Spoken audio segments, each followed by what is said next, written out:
Have music tonight. We have music tonight. Yeah. All right. People are going to start talking shit about our not cameras. What do you mean? Yeah. Like Jason said, I'm just making a very straight face. Yeah. John's just not moving. His head is grown. That is accurate proportion now. That's real. So I know. Since he's gained all this Apple knowledge, he's his That's where it's all stored. his brain has ballooned. we Oh, have to periodically drain it with Pixel News. We are live. we are live. Yes, Yeah, nobody wants the Pixel News, so you know that's like a safe space to go to. Pixel 5, everybody? man. Yeah.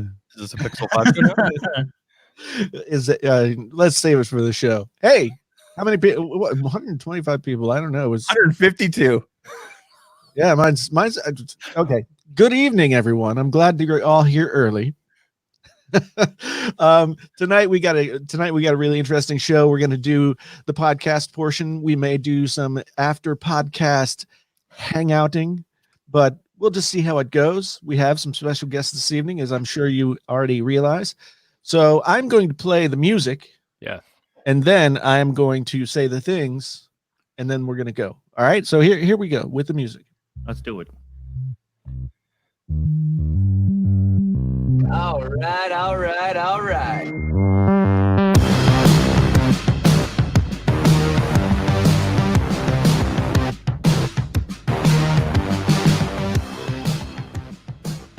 Well, good evening.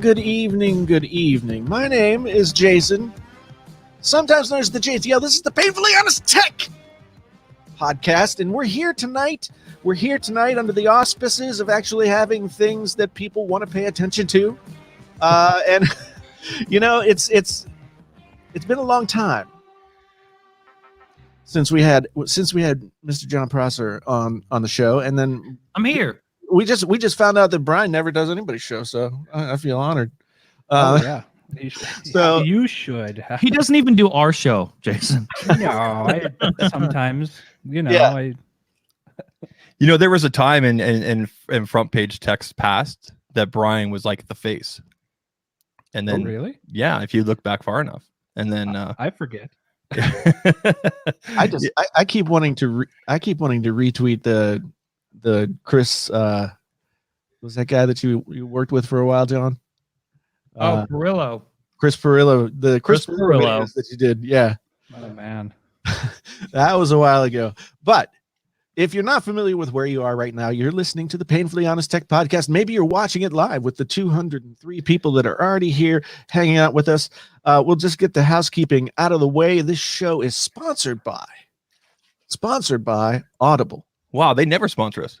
Yeah, it's crazy. It's crazy. But they heard these guys were going to be here. They said, we got to get on there. Audible.com is the best place that you could possibly ever go to get the audiobooks. And I'm still listening to that Star Wars trilogy. Holy crap. The Thrawn thing? Yeah, I'm on the third book. I'm like halfway through the third book. The Thrawn trilogy, it's right after Return of the Jedi, like 5 years after. It's crazy. So I'm listening to that. That's a good recommendation for anybody who likes the science fiction or the Star Wars or the whatever. audibletrial.com/painfully honest tech is how you get your free trial. So you do that, and then you support this lovely podcast. Have you ever tried threatening them? threatening them? Yeah. You mean the audience? Yeah, like if you don't go to the link. It Yeah, works we for do. it works for DeFranco. He threatened the throat punch and it works. Yeah. I don't know that I've got it. I don't know if I got a good throat punch, but Just threaten to eat their dog. I no. will eat your dog. Jason looks more like an arson kind of guy. Wow. It's a positive. That's a positive. It's the haircut, isn't it? I just gave myself a haircut. That must be All what right. it is. Let's acknowledge it. We got a super chat right now from Tech72. He said, "I heard there will be mention of. I heard there will no mention of anything iPhone 12 tonight. Yeah, definitely not. We'll see what happens. But Exclusively about the Pixel 5. that being said, this podcast is recorded live on YouTube on Tuesdays at 8:00 Eastern. So if you want to come participate in the chat, we take your questions. We ignore people. We block people. It's a lot of fun. Join us on Tuesdays at 8:00 Eastern, and then it goes out as audio on Thursday. So if you want to participate and be part of one of the 226 plus people, I can't remember last time we started a show, we had 200 plus people like right away. I tell you what, too. So the podcast, the audio podcast, I know you guys have a podcast, Recycle Bin. It's doing very well right now, and that's Till it all crashes and burns. yeah. Got about a week. Well, I can say that our podcast has had its best like 2 days ever so far. So Nice. yeah, I mean, it's I'm not going to tell you what the numbers are, but it's just the thing. They're better than before. Yeah, so it's our best ever. If you are listening via the audio, please go and leave us a some kind of rating or something like that. And if you're watching and you're not listening to the audio, then what the hell is your problem? You know what I'm saying? You know what I'm saying? There's a threatening. Come in. Yeah, I mean, I'm going to come to your house with Kindle. All right. I'm gonna come to your house and cut your hair. That's yeah. Look at this. Did it myself. What if, Oh Lord, you got to work on it, John. We gotta No get doubt. those. All right, so we got 222 people here. Let the captain of Team Apple intervene because I'm gonna give the Apple people, the Apple nerds, what they want real quick. So, Mr. John Prosser, hello, how are you? I'm good. How are you? I'm good. So, as you know, since you're practically the center of all this stuff recently, but there's been a lot of talk about iPhone 12 potentially having promotion or not promotion and things like that. It seems to all center around or hinge around the idea that Apple may or may not be able to get the LTPO tech into the new iPhones. If they can get that to work, which actually let me move back a little bit. For those of y'all that don't know, LTPO is the tech that allows the display to have a variable refresh rate. So it's not constantly locked in at 120. It can go from 120 to 60 to 1 or whatever it needs to be. But LTPO allows the display to refresh its rate. Because obviously, if you have it locked in at 120 constantly, you're burning through battery. We don't want that. So the whole notion of Apple possibly having 120 hertz on this year's iPhone seems to hinge on if or whether or not Apple can get this LTPO technology right. So, Mr. John Prosser, what can you tell us about how that's going, if you know anything about that? Well, I saw some reports after our episode came out yesterday by someone I haven't heard of before saying that it's not happening. The actual display hardware isn't happening, but as far as I know, and people can do whatever they want with this information, prototyping was finalized earlier this month, and it includes the hardware is capable. So like it's all up to the software engineers whether or not they can make it work and optimize it well enough. But the hardware is there, so they can do it, or they can just, like I said, my source said that they're reserving the option to nerf it in software, because they don't plan on. I think on the iPad Pro they give you an option to sort of toggle it on and off, Right. but the iPhone demographic isn't about that life. So they're shipping the iPhones either with it or without it, and if it does ship with it, there'll be no option to like turn it off. So if they can. I guess the only hiccup right now is the battery. They just want to make sure that I mean, I don't know what their standards are in terms of battery. They haven't always had the best battery, but I know with like the 11 Pro Max, the battery's pretty good. So I don't know like what the threshold there is and what would make them decide to keep the promotion or nerf it. But as far as I know, the hardware is there, so it would just depend on if they make it work in software. Gotcha. Awesome. Okay. Yeah. At first, I thought you were talking about promotion. I'm like, yeah, they're going to promote the phone.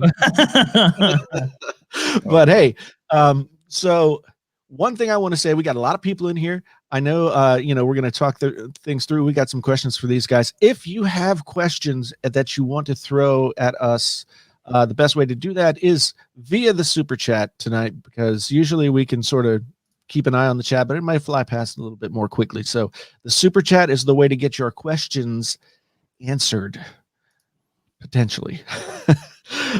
So I saw somebody was asking in here though, they say Type C on the iPhone this year. John, what do you hear about that? Absolutely not. Never. Will never happen. I don't know. I feel like this happens every year. The rumors start every year. No, it's not. The prototypes, none of them have USB-C. None of them have ever had USB-C. It's never been on the table. It's not happening. I know that a common argument is, well, but they did it. They did it with the iPad Pro. but the iPad Pro is a completely separate, different demographic with different needs. And part of the options with the iPad Pro is that you can plug in different accessories, transfer files and stuff. No one needs to do that on an iPhone. And so with the iPad Pro, USB-C is there not for universal charging of any kind. It's there because of feature bonuses. It adds to the actual device. With the iPhone, they don't need any of that stuff. They make too much money from Lightning. Next year, we're going to get one portless iPhone. And from then on, we'll be moving more towards completely portless iPhones.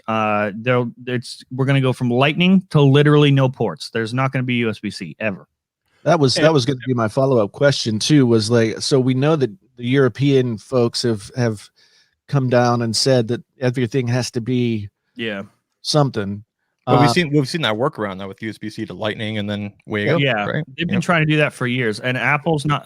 They'll just ship an adapter in the box. I don't care. They're not going to. Like Apple's been laughing at that whole declaration for a while. Like, yeah, okay, you're right. Okay. And I think people also need to look at the larger scale of licensing the MFI, that MFI stamp that made for Apple stamp that you guys see on official accessories, things that are given the Apple approval. They make a ton of money on that as well. So I would put more of a bet on going portless before going USB-C.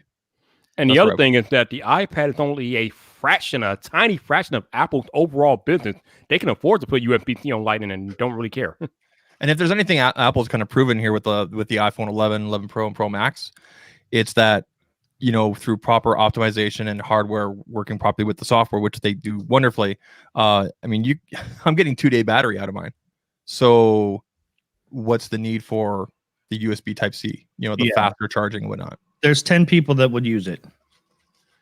Yeah, I mean, it is super useful on the iPad, just so that it's the way that you have more of an opportunity to use an iPad as an actual computing device, but it's not necessary on the iPhone. I mean, the thing is, like, Samsung likes to throw everything that they can get into the software, and then you can use your phone as a computer and you can do all this other stuff. And a lot of that is cool, but Apple, like, they're more about sticking to, these are the things that we want the experience to be. And at the end of the day, as you said, Zach, I mean, the money for that licensing is a huge deal. I mean, if the shift, as John has talked about, and we've all talked about before in our videos, is obviously into services, hardware is plateaued, it makes sense to keep that licensing for hardware that you have control of.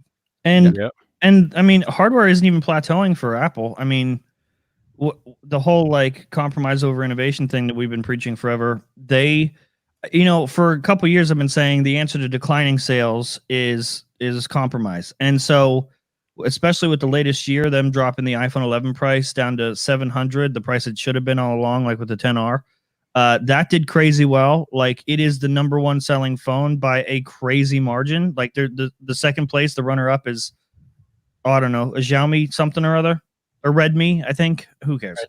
It's not even close. It's not even close. And now with the SE, like, I'm very interested to see the numbers on the SE, or at least estimated numbers later this year. I want to go through some of these super chats really quick. Like I mentioned before, if you want to be part of the live audience interaction here every Tuesday, we start at 8:00 Eastern here on the Painfully Honest Tech channel.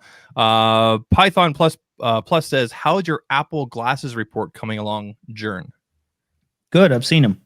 There you go. Next question. Jerry Alvarez, let's keep it simple. He's seen that. Anything on the design of the Apple TV remote? I haven't seen the remote. I've seen the TV, and it's just an Apple TV. Like, people were like, you should post images of it. Like, why? Just look up an Apple TV. That's exactly what it looks like. It looks no different. This one has stickers all over it with employee information that would get somebody fired. That's the only difference. Matt McCord, who's a regular contributor and watcher here, says, keep doing what you guys do. Great discussions. Thanks, man. So here's a question about the Apple TV.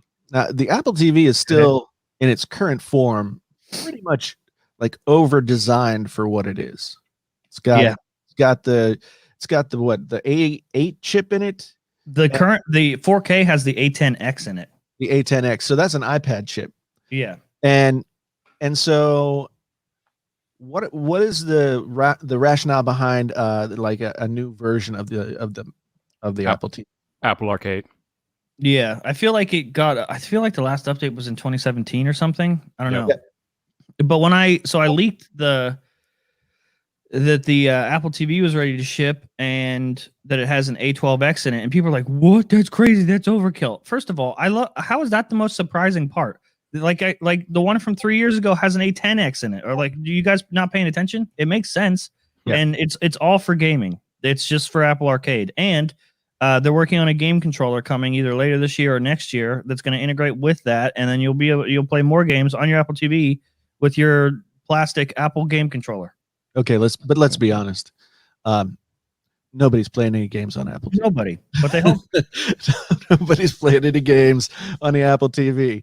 Has anybody in the panel here or out there in listening land, has anyone tried anything on Apple Arcade? Because I haven't. No. I have.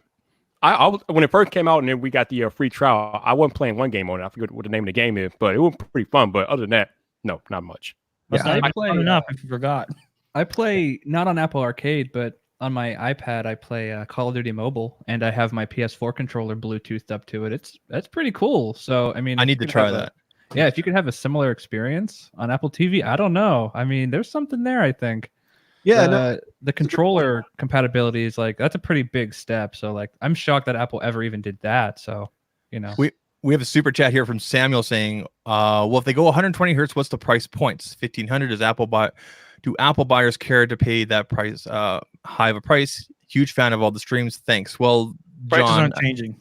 Yeah, John, you posted the pricing this week. Yeah. So what really annoys me? Uh-oh. Yeah.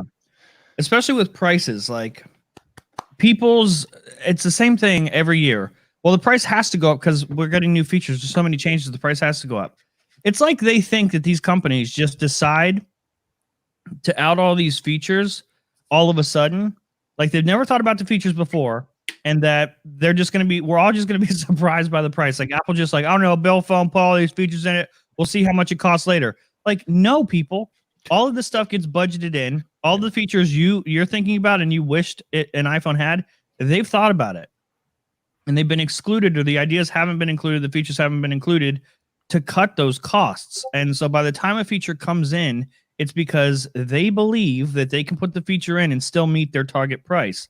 They don't just like make a phone and then go, it cost $1,500. Oops, I hope they pay for it. You know, this is a good example of how we always say that Apple is late with new technology.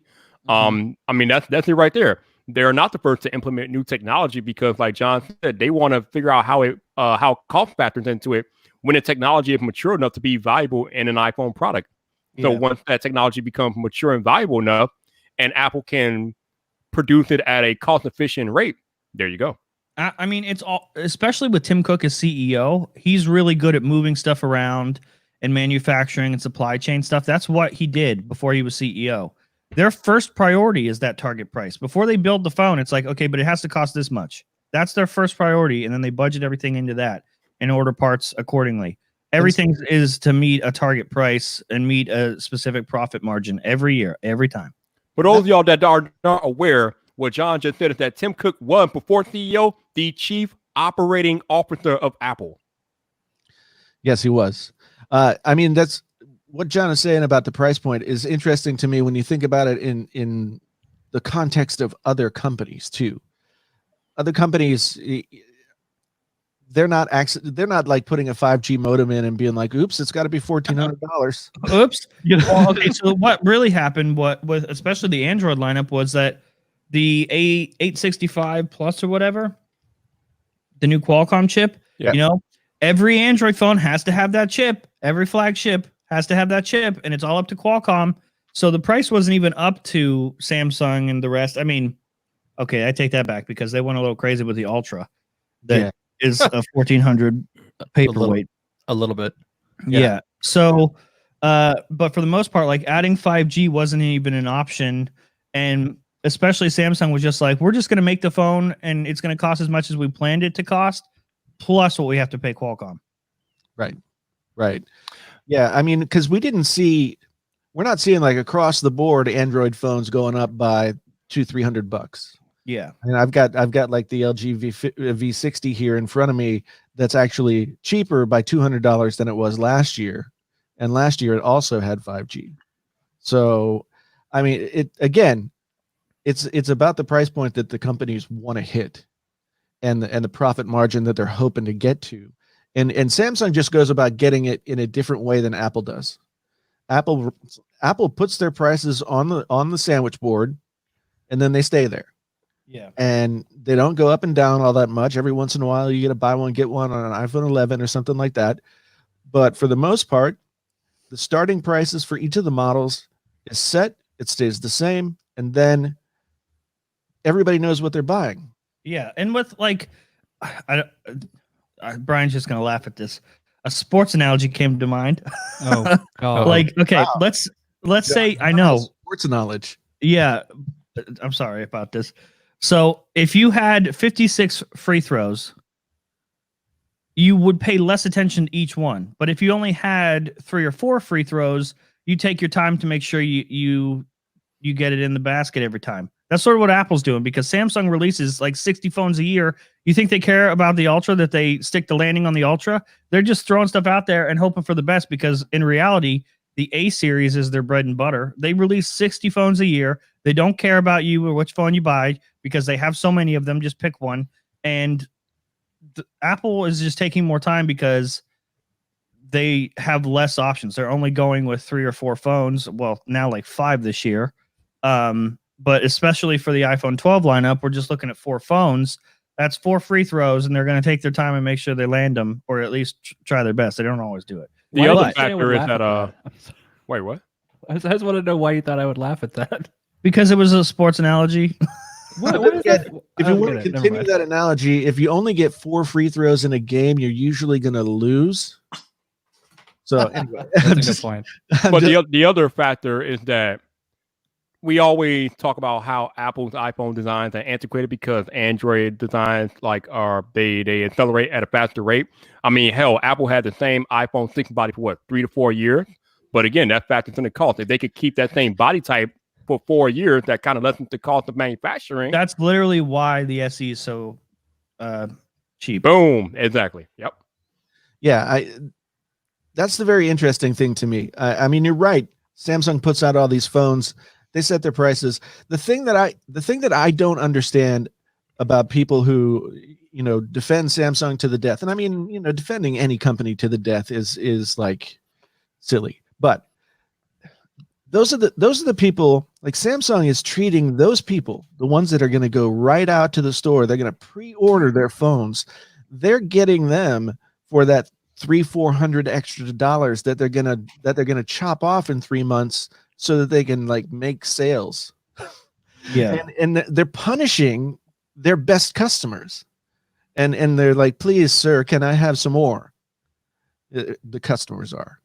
That's the thing that's crazy to me. I mean, that's what we've been seeing in 2020 in terms of smartphones has been this move toward value and understanding that, Apple has services, Apple has the App Store. If they can put iPhones in the pockets of people who can't afford a $500 phone, Yeah. then they are going to have more and more iPhone users that they don't have and couldn't have before. Now, I know overseas the pricing is different in every different country, and it stinks because a lot of the overseas places, the iPhone SE is as expensive as, any other phones that are, $600-700 here, which I get it. But for Apple, they've got this thing going where, I mean, this to me is just the iPhone SE is the best move that Apple could have possibly made in 2020. I mean, I don't know, they couldn't have anticipated COVID. They couldn't have anticipated all the things that are going to happen as a result of. But the iPhone SE, I think you're right, man. They're gonna sell It's like COVID was Apple's plan all along. They put the pandemic in place, then they released the phone. Yeah, it's really crazy because that phone is such a huge value. Now, the battery life, as I said in my review yesterday, the battery life, not great.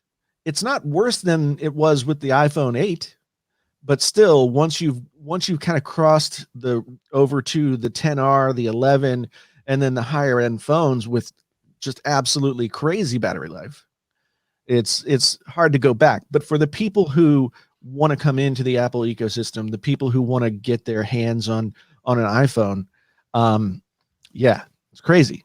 It's crazy. I never thought I never thought I would see a $400 iPhone. The 5.4 inch iPhone 12 is going to do some serious damage. I want that one. Woo! Yeah, I want that one too. Yeah, so Invincible here, he says, y'all are talking about gaming with the Apple TV. Do you see Apple moving into a Stadia-like game streaming? Follow-up question, thoughts on Stadia? I don't know. I don't think Apple's going to do the streaming thing. I'm not 100% convinced that the streaming thing is ready for prime time.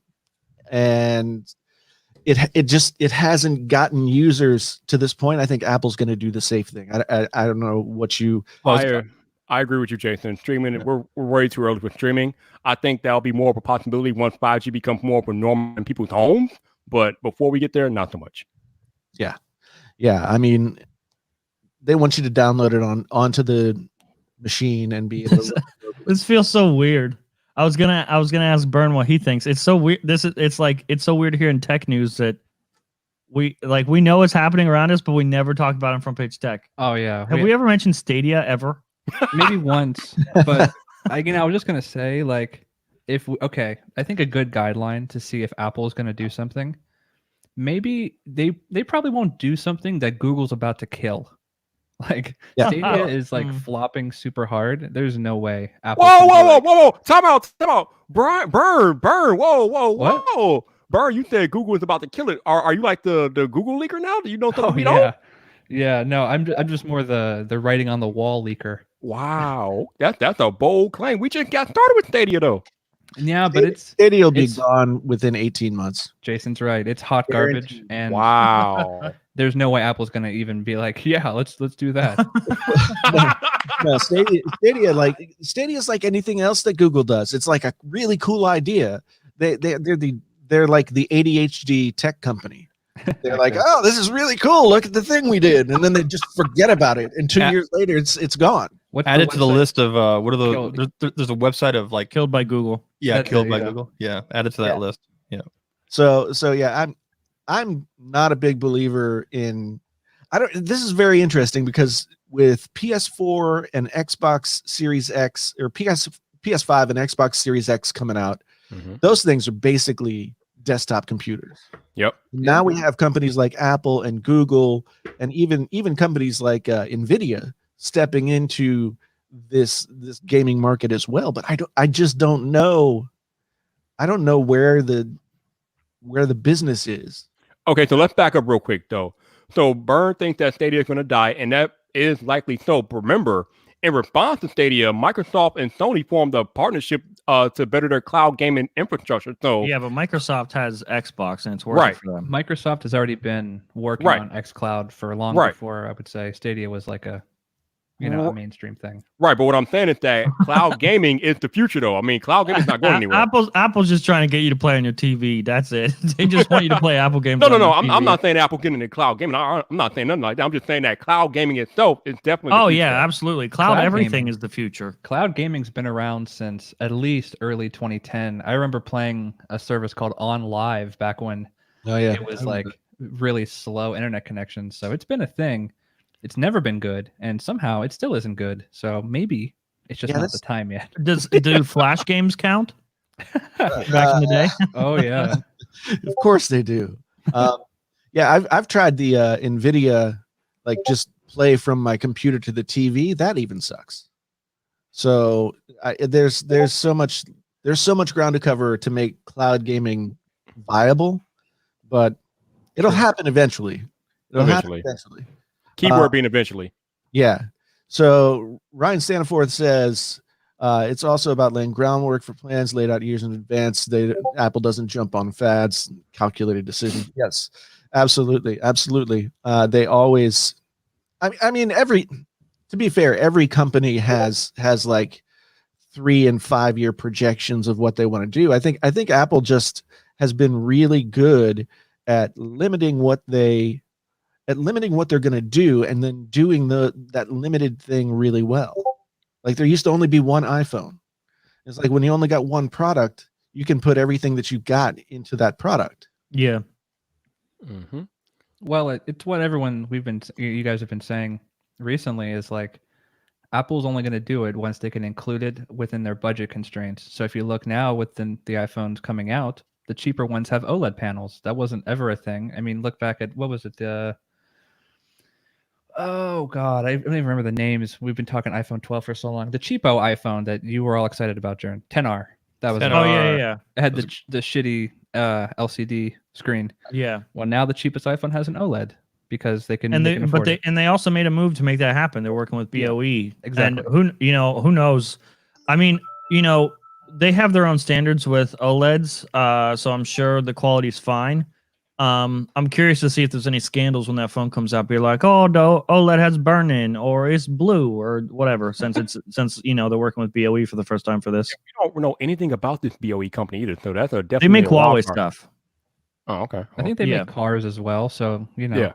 Yeah, I remember John talking about how Apple were converting like a car manufacturer. That's so, yeah. BYD, or I think that's what it.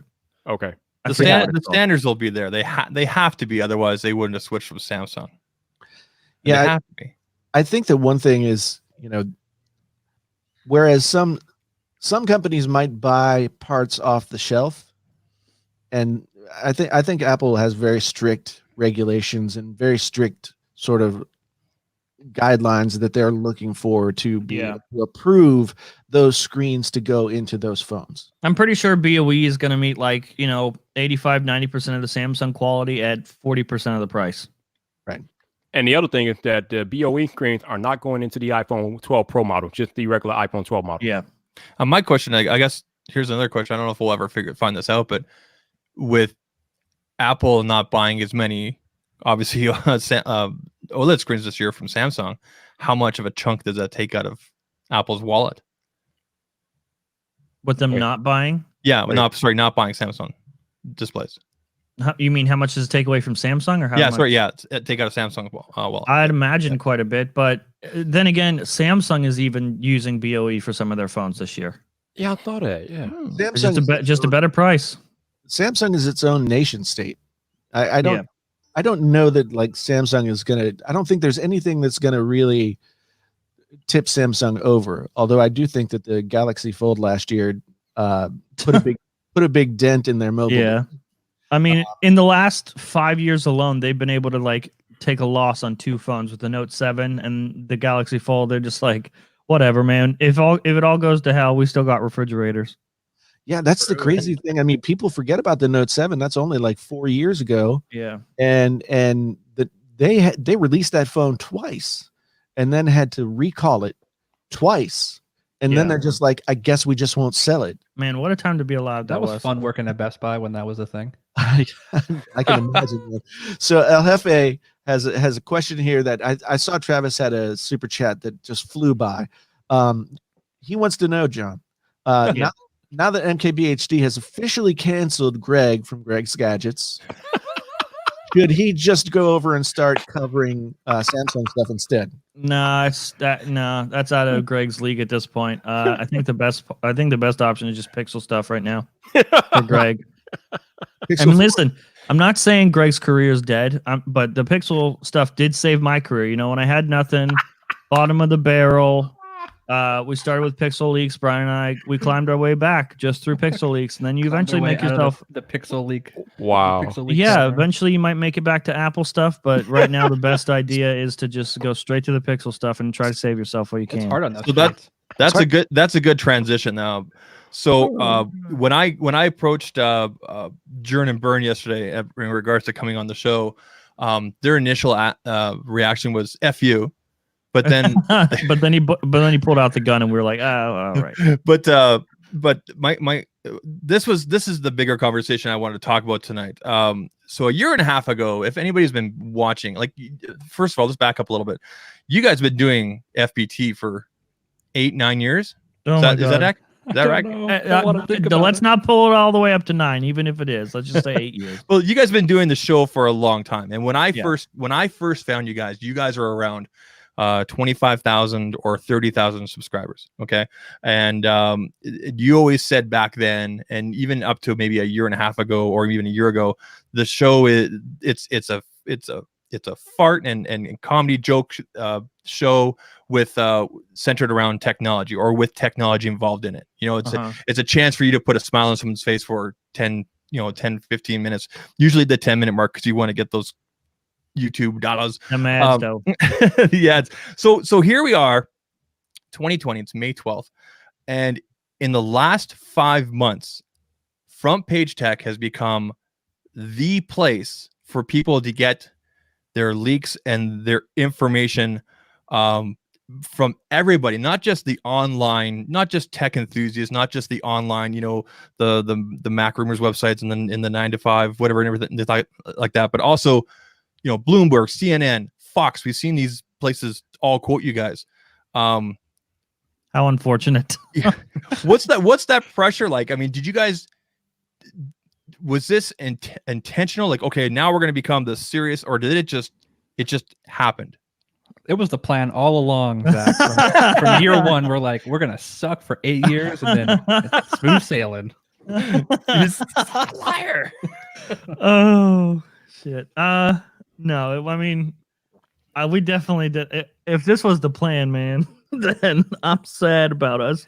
We should have done this sooner. I mean, you guys. I mean, John, and Brian, you guys have both talked on your podcast and over on Gadgetcast and things like that, in terms of the steps taken for protecting sources and making sure things are accurate, making sure you don't just have one source, but 3 or 4 that are all telling you the same thing, so you can tweet out that information accurately, because people are hanging on to everything you say now. And as I think I mentioned this before, but we lost a source that sounded like he died. Oh, jeez. He just disappeared off the face of the planet, and it wasn't anything we did. It was a certain publication that I can't name. They shared. This person had iOS 14 on a prototype, on an iPhone 11 prototype, and this person shared that image to prove, because a lot of the sources, they want to verify that, they don't want to waste anyone's time, so they like to verify that they are in the position they claim to be in, and all this other stuff. Mm-hmm. And he had iOS 14 running on, like, actually installed and running on an iPhone 11 prototype, and people are probably wondering, like, why an iPhone 11 prototype? Why do they need a prototype of the iPhone 11? Well, technically, anything that's running not public software like that is internal use only, like iOS 14, is considered a prototype. So he just shared the image with the wrong person, and the author from the publication, as a way to brag to his other friends or other people behind the scenes, was sharing this image claiming that it was his phone, that he had iOS 14 installed. It was never shared publicly, so you won't be able to find it. It was just shared internally. Like, I got the picture. Before the source ever came to me, I got the picture, and the person from the publication shared it too much. Apple legal found out, and that picture actually had the serial number of that phone in it. Oh no! So it was very, very easy to find that person, and he's just gone. So Cook sent out the goons, release the hounds. Yeah, it's called global security, is what they call the team. The I Hitman. Team, man, they sent that team after that Gizmodo dude when he dropped the iPhone 4 in the lounge, like what, 6-7 years ago. They don't. But that's because he sold it. Yeah. He found the iPhone prototype, and then Gizmodo purchased it. There was a transaction, which is illegal. Okay, but they still coming after your neck. Yeah. so is there a longer process now with how you guys plan the shows now, in terms of? Okay, So again, like I said before, is the pressure? Is it more there? Is it what you were expecting? How do you guys? I don't want to say. I guess how do you guys cope or deal with it, or is it stressful at this point? Less episodes, fewer episodes. However you say that, fewer episodes, more Mhm. time into each episode. Like Unfortunately, we've had to adapt with like. Obviously, I can't plan with how things happened. Like, I don't like to think that the show changed. Really, I feel like we've still been making the same show with the fart jokes and all the other stuff. It just so happens that more people are paying attention, and a lot of those people happen to be the media. So the way that they've been like taking things I say and picking them apart, or picking a joke apart, or the Reddit threads of people just like hating me, that has what a cesspool over there, hey? yeah, that has made me not change what I say, but be more aware of how I say it.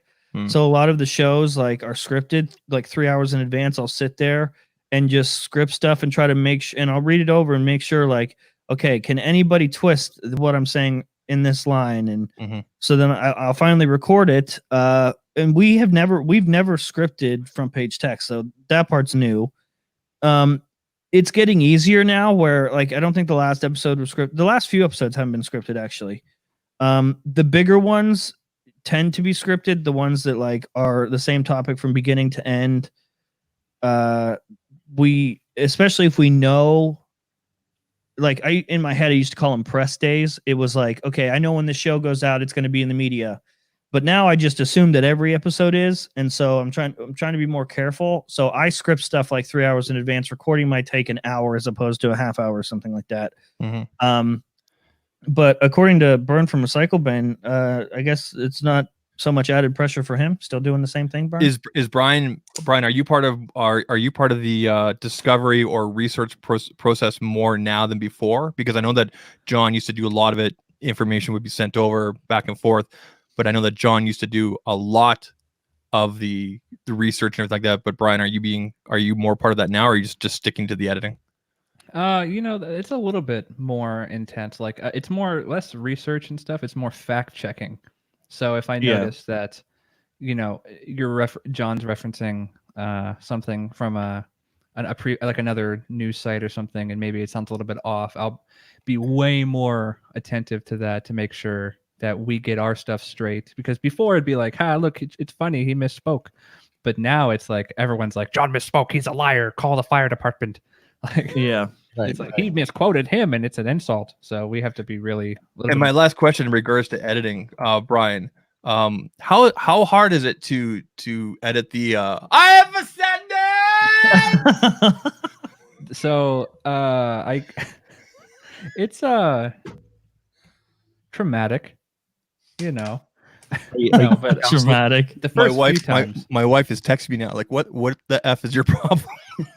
The first few times it was horrible, but now I have things on lock. So it's I just keep a bottle of Jack on the desk. Okay, you know what? I think we got Burn here, and this is like a rare appearance for Burn. Let's ask some of the real hard-hitting questions here. Brian, bring it on. The people want to know: does John do? Are there certain things that John might do during an episode, or that John does naturally that you just hate, that you just despise? John, you're gonna. Yeah, Burn, go ahead. Is there? No, well, okay, so it's not despise, but I do take note of it every single time it happens, and we talked about it on the Recycle Bin a little bit, and I love to bring it back up because it's going to ruin your Twitter feed, and I hope you guys can agree. No, we don't need to do this. When John says the word "since," I heard about this. It comes out as sense, and that's been happening for maybe all 8 or 9 years, and that's pretty horrible. But now the audience is becoming keenly aware, so I'm happy I could spread awareness of this. There's all sorts. There's all sorts of stuff. Like, okay, so we used to record audio separate. Well, we still record it separately, but we used to use a different device for it, and the bit rate was off on the device, so the audio would go out of sync as the video kept going. About this. So Brian implemented this new rule where before every story on the show, I have to clap to sync. So not just at the beginning of the video, but throughout the entire video, I have to remember. But it's hard for me to remember new things. And so every day he just became more and more furious about me not clapping before a story. And I have a reminder, like while I'm recording, just says clap, but I always forget. And it was the worst. Burn was not a happy burn. It's Yeah. before you speak, it's real easy. You know.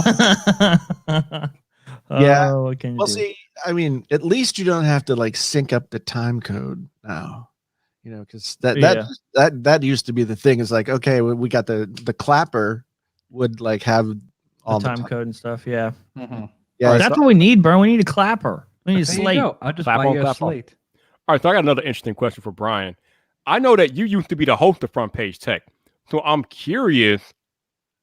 In your opinion, Brian, what has changed from when you were hosting the show to now that John is hosting the show? If you're referring to my birthday episodes, because I think those are the only ones I ever hosted. Well, Burn, you were the co-host for a long time, like I guess that's a literally good point. every You're right. episode. I was Yeah. off camera. That was definitely a joke. like the show back then was very much like way more humor focused. Like it was just like Oh I think god. the shows would enter into 20-30 minute territory, and it would be like 10 stories, and we'd be BSing the whole time. It'd be like more banter and just, you know, it was full of nonsense. So shockingly, the show is more informative now, if you can believe that. Yeah, like literally. So I would stand there at the green screen, or even before we had It a green wasn't even a screen. green screen. It was like a white bed sheet that was Yeah. I can't even I shared it before. It's on Twitter or something. How I recorded the first episode, the first few episodes from Peach Tech Oh, was a man. white bed sheet and like 7 different lamps at different color temperatures. It was a mess. But Byrne would wear a headset. He would wear, I think it was an Astro A40. Yeah, it was a And be gaming plugged headset. in. Yeah, he'd be Nice. sitting on a couch behind the camera with a headset, and we'd be talking back and forth, and there'd be banter and stuff. It was more fun then. We should do that again, Byrne. I disagree. I think Yeah. you guys need to bring back the live streams. Yeah. Those were always fun. I'm not a fan because, you know, super chats. All right. Yeah. At one point, I owned the show. I think. I do want to hit these super chats. Speaking of super chats that have come Mhm. through, Python plus. I guess we missed his question before. He's asking, who is the target audience for ARM MacBooks? Casuals, gamers, What? pros? Anyone who's going to buy a MacBook, it'll just Yeah, be an ARM MacBook. yeah. I think the ceiling for ARM is really high. Yeah, the real answer to that is Apple. Apple's the target demographic for ARM MacBooks. It benefits them the most. Yeah. Samsung just recently came out with the Galaxy Book S, which I think is an ARM MacBook or something like Who that. cares? Oh no, I'm just saying that that Who cares what it it's is? out there. It's out there. Yeah, Is the new Surface Book out yet? I No. believe it is. Yeah, Although- That thing looks spicy. The Surface Book Pro, I just saw. I mean, obviously, everybody who got one to review got one today, because I saw so many pictures of the box on Instagram and Twitter. I was like, oh, okay, there it is. But I think with one thing that's been holding Apple back in terms of the computing for to a certain extent is they're beholden to Intel. If Intel comes up with like a banging chip one year, then Apple's in good shape, right? But if Intel just like iterates and barely does anything on their chips, then it's not good for Apple, because then how do you sell that to somebody who bought a machine 2 years ago? Whereas Apple is all about the sort of vertical integration or the horizontal integration, where they own all the production of everything from idea to product, and they have control over every aspect of that whole thing, which is why they can do what they do. And so I think when we get to ARM MacBooks, that's just one more level of control that Apple can have, and I think we're going to see like huge jumps in computing when that happens. Yeah. So another quick Laid back gaming. What sort of desktop class apps are you most excited about coming to the iPad Pro? Final Cut Pro. Final Cut Pro, Logic Pro 10. I mean, Both are happening. yeah, and then if more of the Adobe suite can become available, that would be great. Wait, we gotta back up. We gotta back the hell up. Did I just hear you right, John Proctor? Did you say they are definitely happening? So Final Cut Pro is definitely coming to iPad. I'm 100% sure. You can stake my reputation on that. Okay. Okay. I have Oh my goodness. I have personally seen it.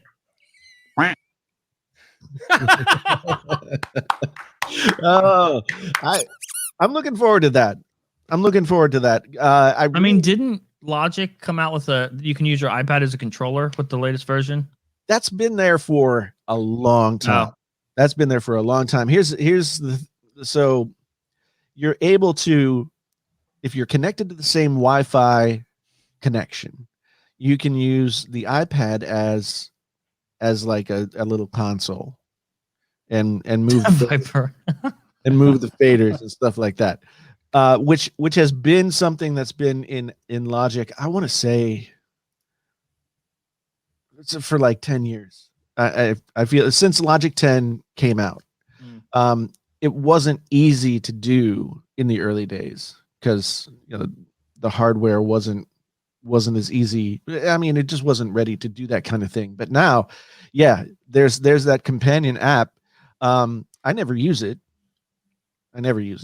So, from what I saw, like if I'm being honest, Final Cut, it looked watered down to me. Like, Yep. I don't think it'll be watered down forever. But the issue on iPad, and first of all, so I saw the logo for this, what Apple's calling Pro apps. It's specifically for iPad Pro. So, like when I say Final Cut and Logic are coming to iPad, I don't mean iPad Air or Mini or the regular iPad, just iPad Pro. That's the point. It'll be an upsell for iPad Pro. And the issue is I almost said RAM management. RAM management. Oh my God, John said that. Yeah. Go to Reddit.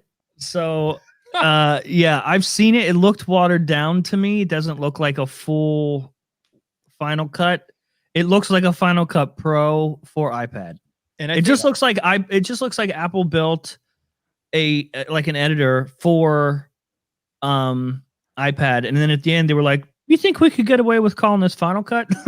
And do you agree that, because we talked about this last week on the podcast, that one of the biggest factors for people that use Final Cut is that third-party integration? So with the M-Motion or integration there. Oh, I don't know. Because I would think it's base level, just the essentials to start out, and then it expands from there. Yeah. Mm-hmm. I'm also not comfortable saying that you will see it at WWDC in a month. I would imagine it happens within the next 12 months. For me, it looks like it's been in the works for a while, which I don't think should come as a surprise. Mm-hmm. It's actually part of Project Marzipan. Is that how you say that? Marzipan, yep. Which is iPad apps on Mac OS. Well, but yeah, all of it's part of a Project Catalyst where they're trying to merge iOS and Mac OS apps and make them all work universal, blah, blah, blah. Yeah. Yeah, that's what this is part of. And it's just part of, the three that was given to me were Final Cut, Logic, and Xcode are part of the quote unquote pro apps coming to iPad Pro. Woo! All right. That'll be interesting. Woo! Oh my goodness. Sorry. All right, so quick question for you two, Jern and Burn. How did you come up with Jern and Burn? Where did that come from? That's a Burn question. Oh, I was gonna have you answer because I don't remember. Well, it happened way before Front Page Tech. Yeah, I think you know what I remember. We used to just think pronouncing this. Okay, this is indicative of how really smart we are. I feel like this is still us, by the way. Well, we just used to find mispronouncing things funny. So we just said, "Hey, look, our names are stupid. Look at." Well, you called me Jern first, and then I was just then I started calling you Burn. But small.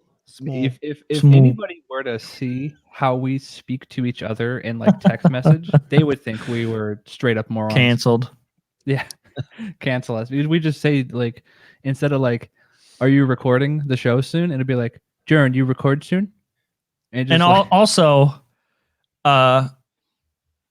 when you so he'll edit the show, and then when he's exporting the show, he'll tell me, and when he's uploading the show, and he'll just instead of saying, "Hey, I'm exporting," he'll just say "splort." yeah, I'm like, "Oh, you're exporting." it's almost like a competition to see how wrongly we can spell or pronounce something, and the other one will understand it. I have a follow-up question for Brian. We know that that John never leaves the house. Oh yeah, of Like course. he's been invited to things. He and- goes down the street to that gas station. Gas station. Yeah, He's like, "What's a gas station?" Oh, you saw the place with the tacos, right, Jason? yeah. Place for the tacos. Yeah, that's you have What's a it called? The fancy. Oh, Sheets. Sheets. Yes! Oh yeah. Yeah. They have tacos. Oh, Sheets tacos are great. The Oh, tacos man. from a gas station. Wow, They're they're, No, actually garbage. Don't trust you them. hushed your mouth, Zach. You don't know. They're that hot just- garbage. that just I hurts agree my. with that just- Ryan. No, they're bad. So, having eaten at a Sheets so many times. You can back me up then. Well, This sounds like better it be would- I don't back think up. you want to be behind me after I've eaten Sheets. Oh. It sounds like it would give you the sheets. I mean, anyway. Wow. Yeah, it's you got to have an iron stomach. You know, Okay. I'm happy you've had me on the show because I can Oh, just tell no. you to take everything John says tastes good with a grain of salt. He informed me last night Oh, no. that one of his favorite sandwiches Okay, Brian. is I can't even say it without. I'm about to throw up. I need a bucket. It's bananas and mayonnaise. What is wrong with you? Okay, now Oh. listen, everybody. Oh, Oh, I fucking hate you. This is Brian. the benefit of having me on the show. You get No, true insight into there is no the benefit. human of Jaron. Benefits are gone. Now listen, everybody, calm down. I can explain. If you would let me. I don't know. If there's When any I was explaining small, yeah. Okay. It's Continue. gonna be a sad story, isn't it? when I was small, Small. my grandma, who Brian was like, it's probably because it was depression food. Probably was. Okay, probably was depression food. She ran out of government cheese. So she used to make me sandwiches that were banana and mayonnaise. And I know it sounds disgusting, but I promise it's It not. almost sounds abusive. I promise it's not. I know it's listen, it's one of those things that sounds terrible, but once you have it, once you taste it, shut up, B-Mac. You just said, bruh. Once you have it, once you taste it, I don't gotta explain myself. Yeah, Okay. it's just one of those things that sounds terrible, looks terrible, probably tastes terrible, but it's really good.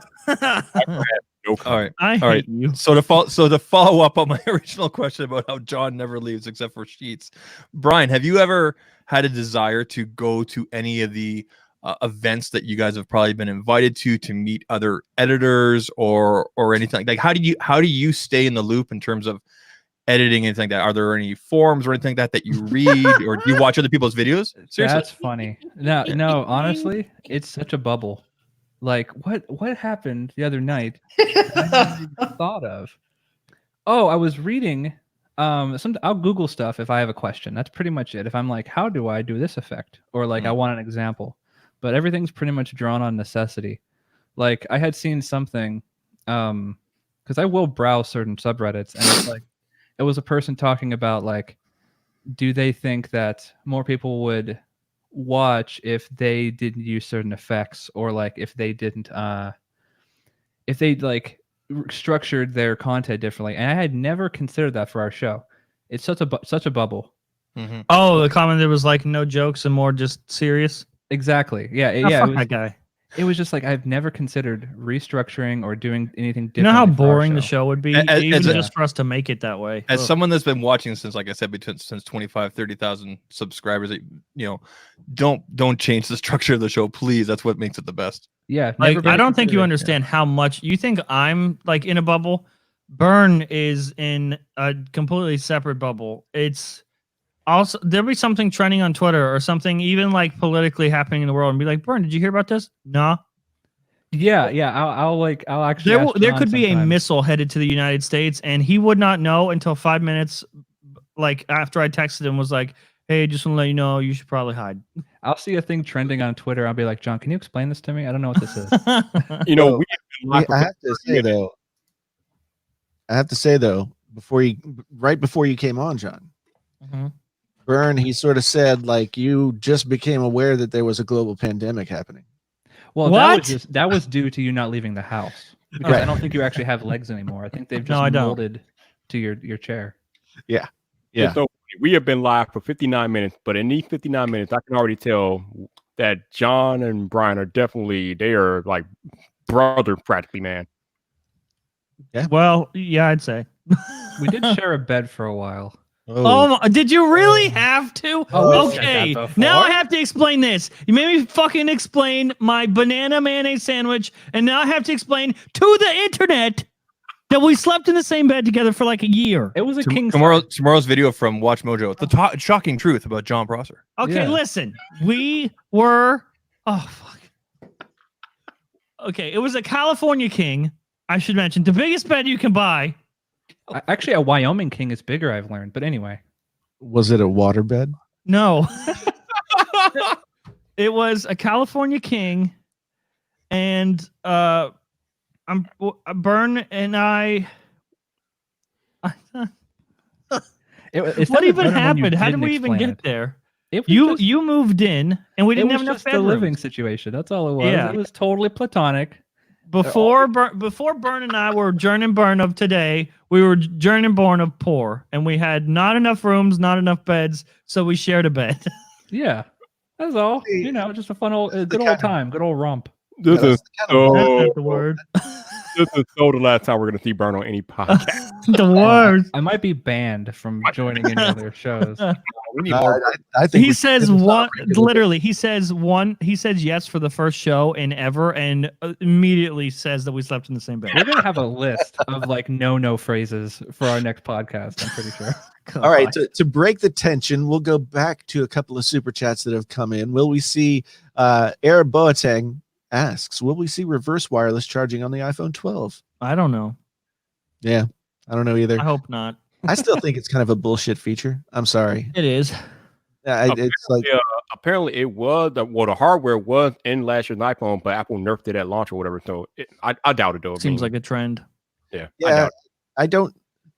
I can never get past the thing where it's like if you're reverse wireless charging on your phone, then you can't use your phone.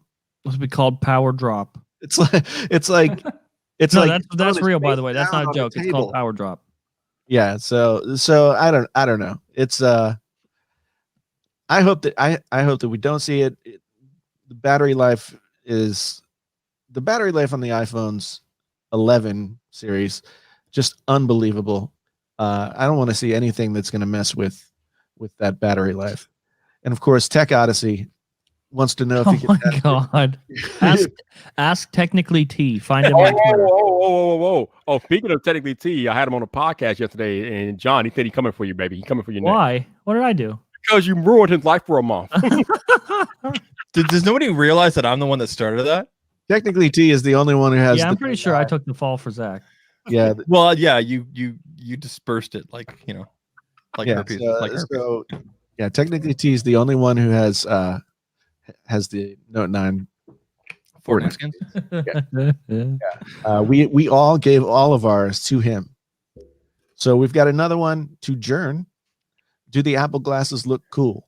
Yeah, I mean they look like regular glasses, which I think is actually cooler than if they made them look futuristic. They look like glasses. The prototypes I'm not saying they come out in these colors, but I saw them in black and white.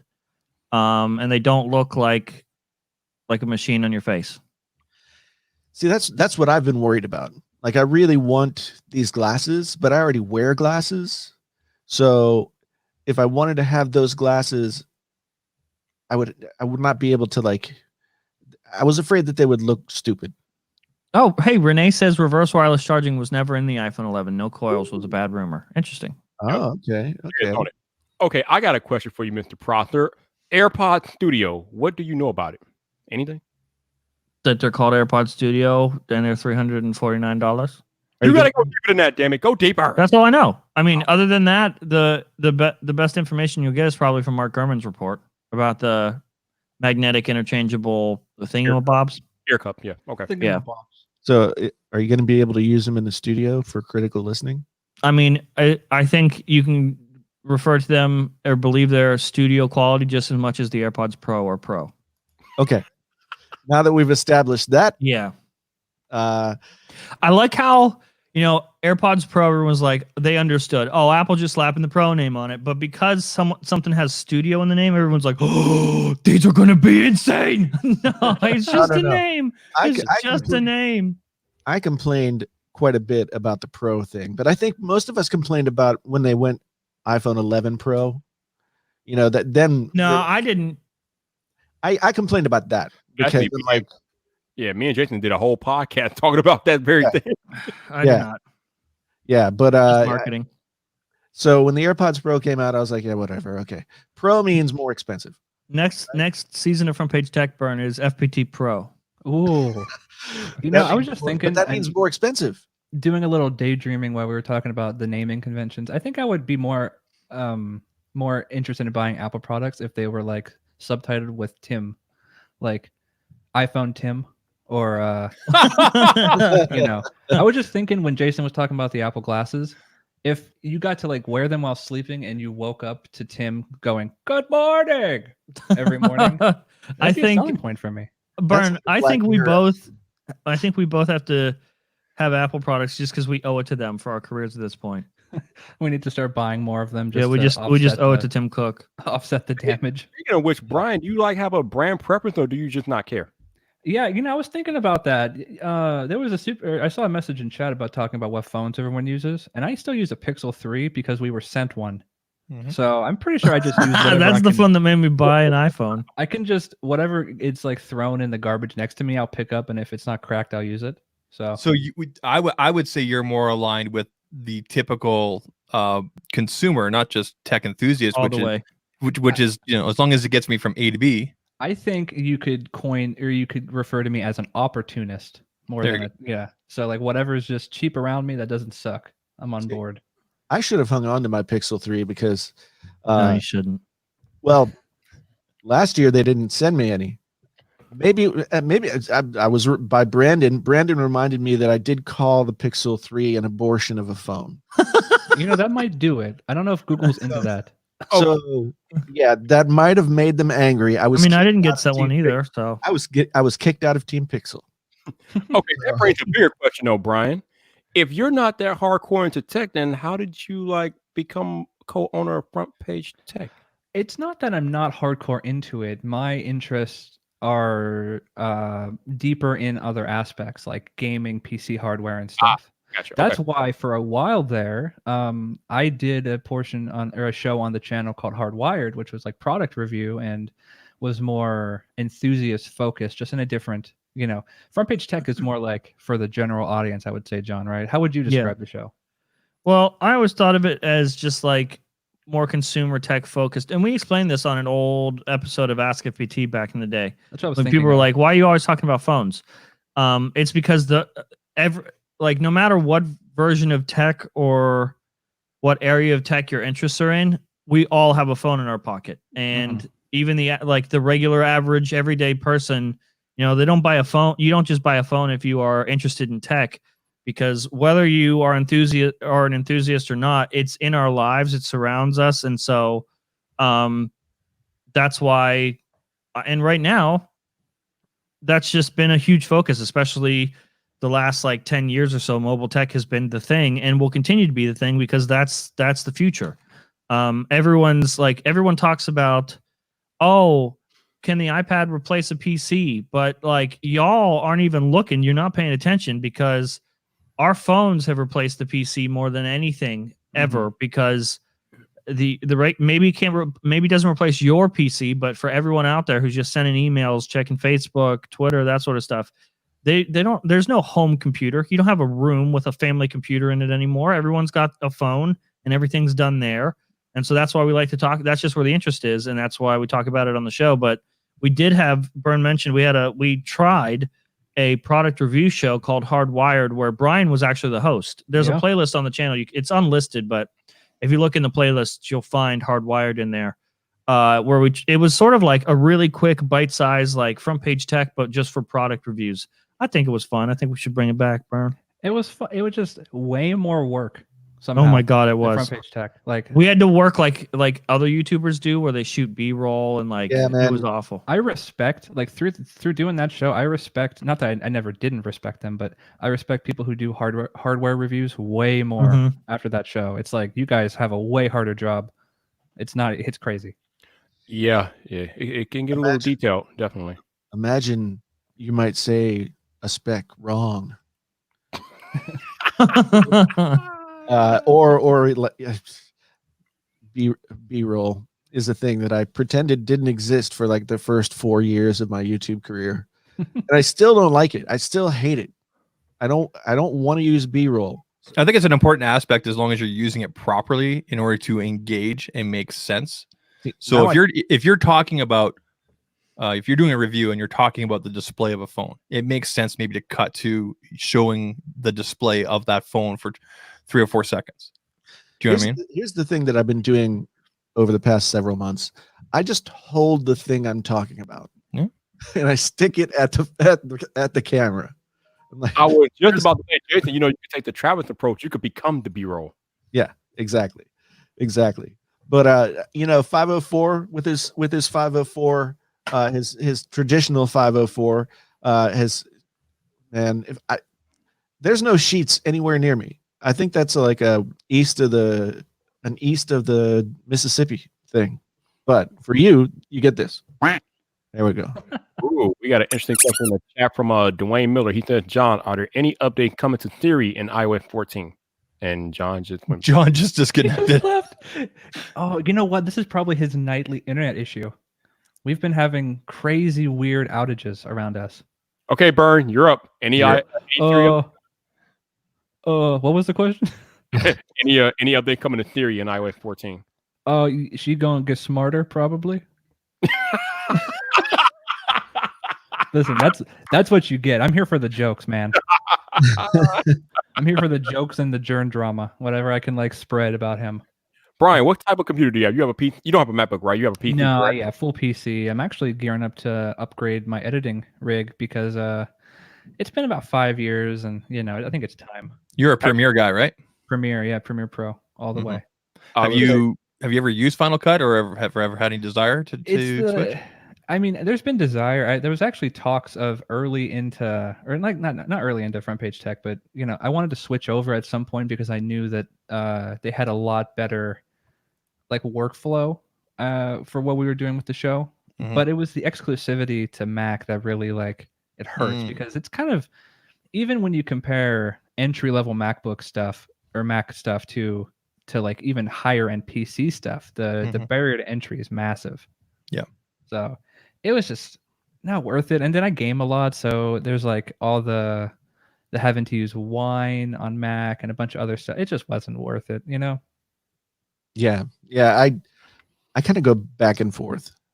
I've tried to do PC only, and I think it's mostly because most of the stuff that I learned on was only available on the Apple.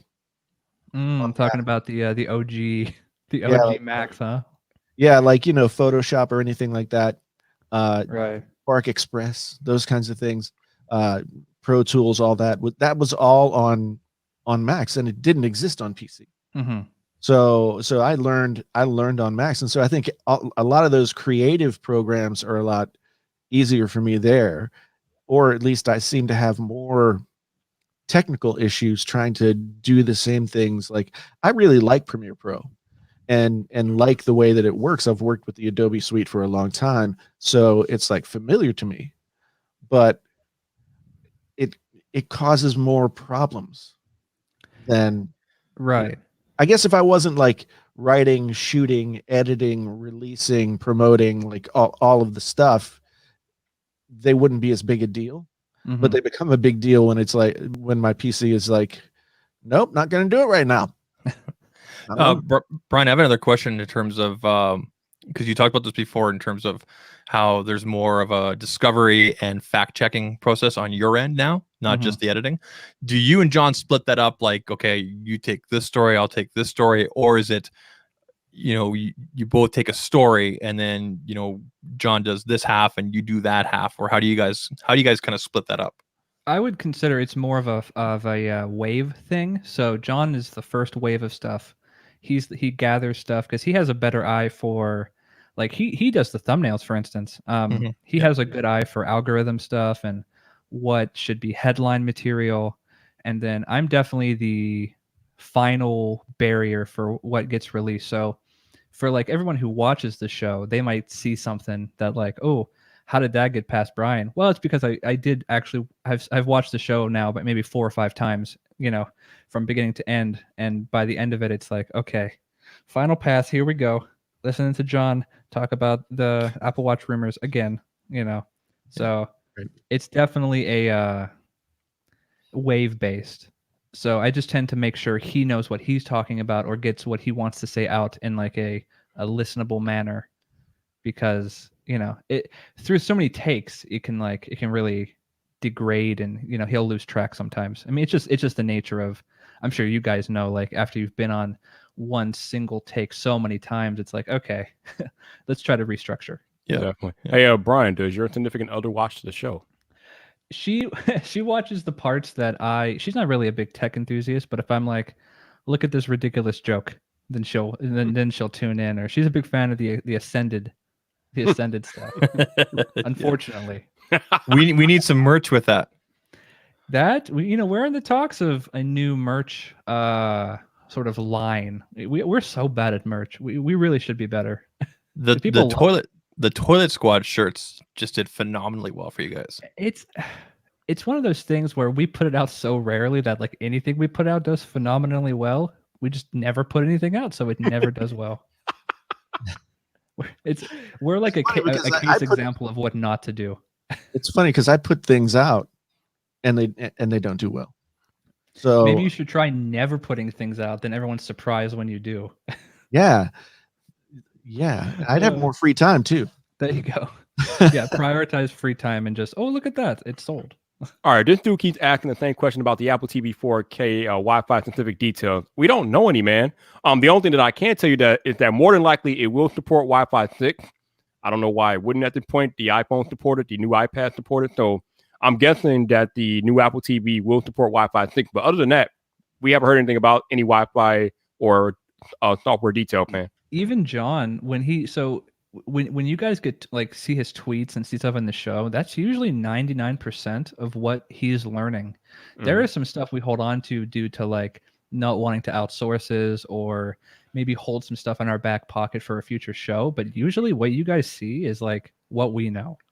So there's not usually any secrets to behold.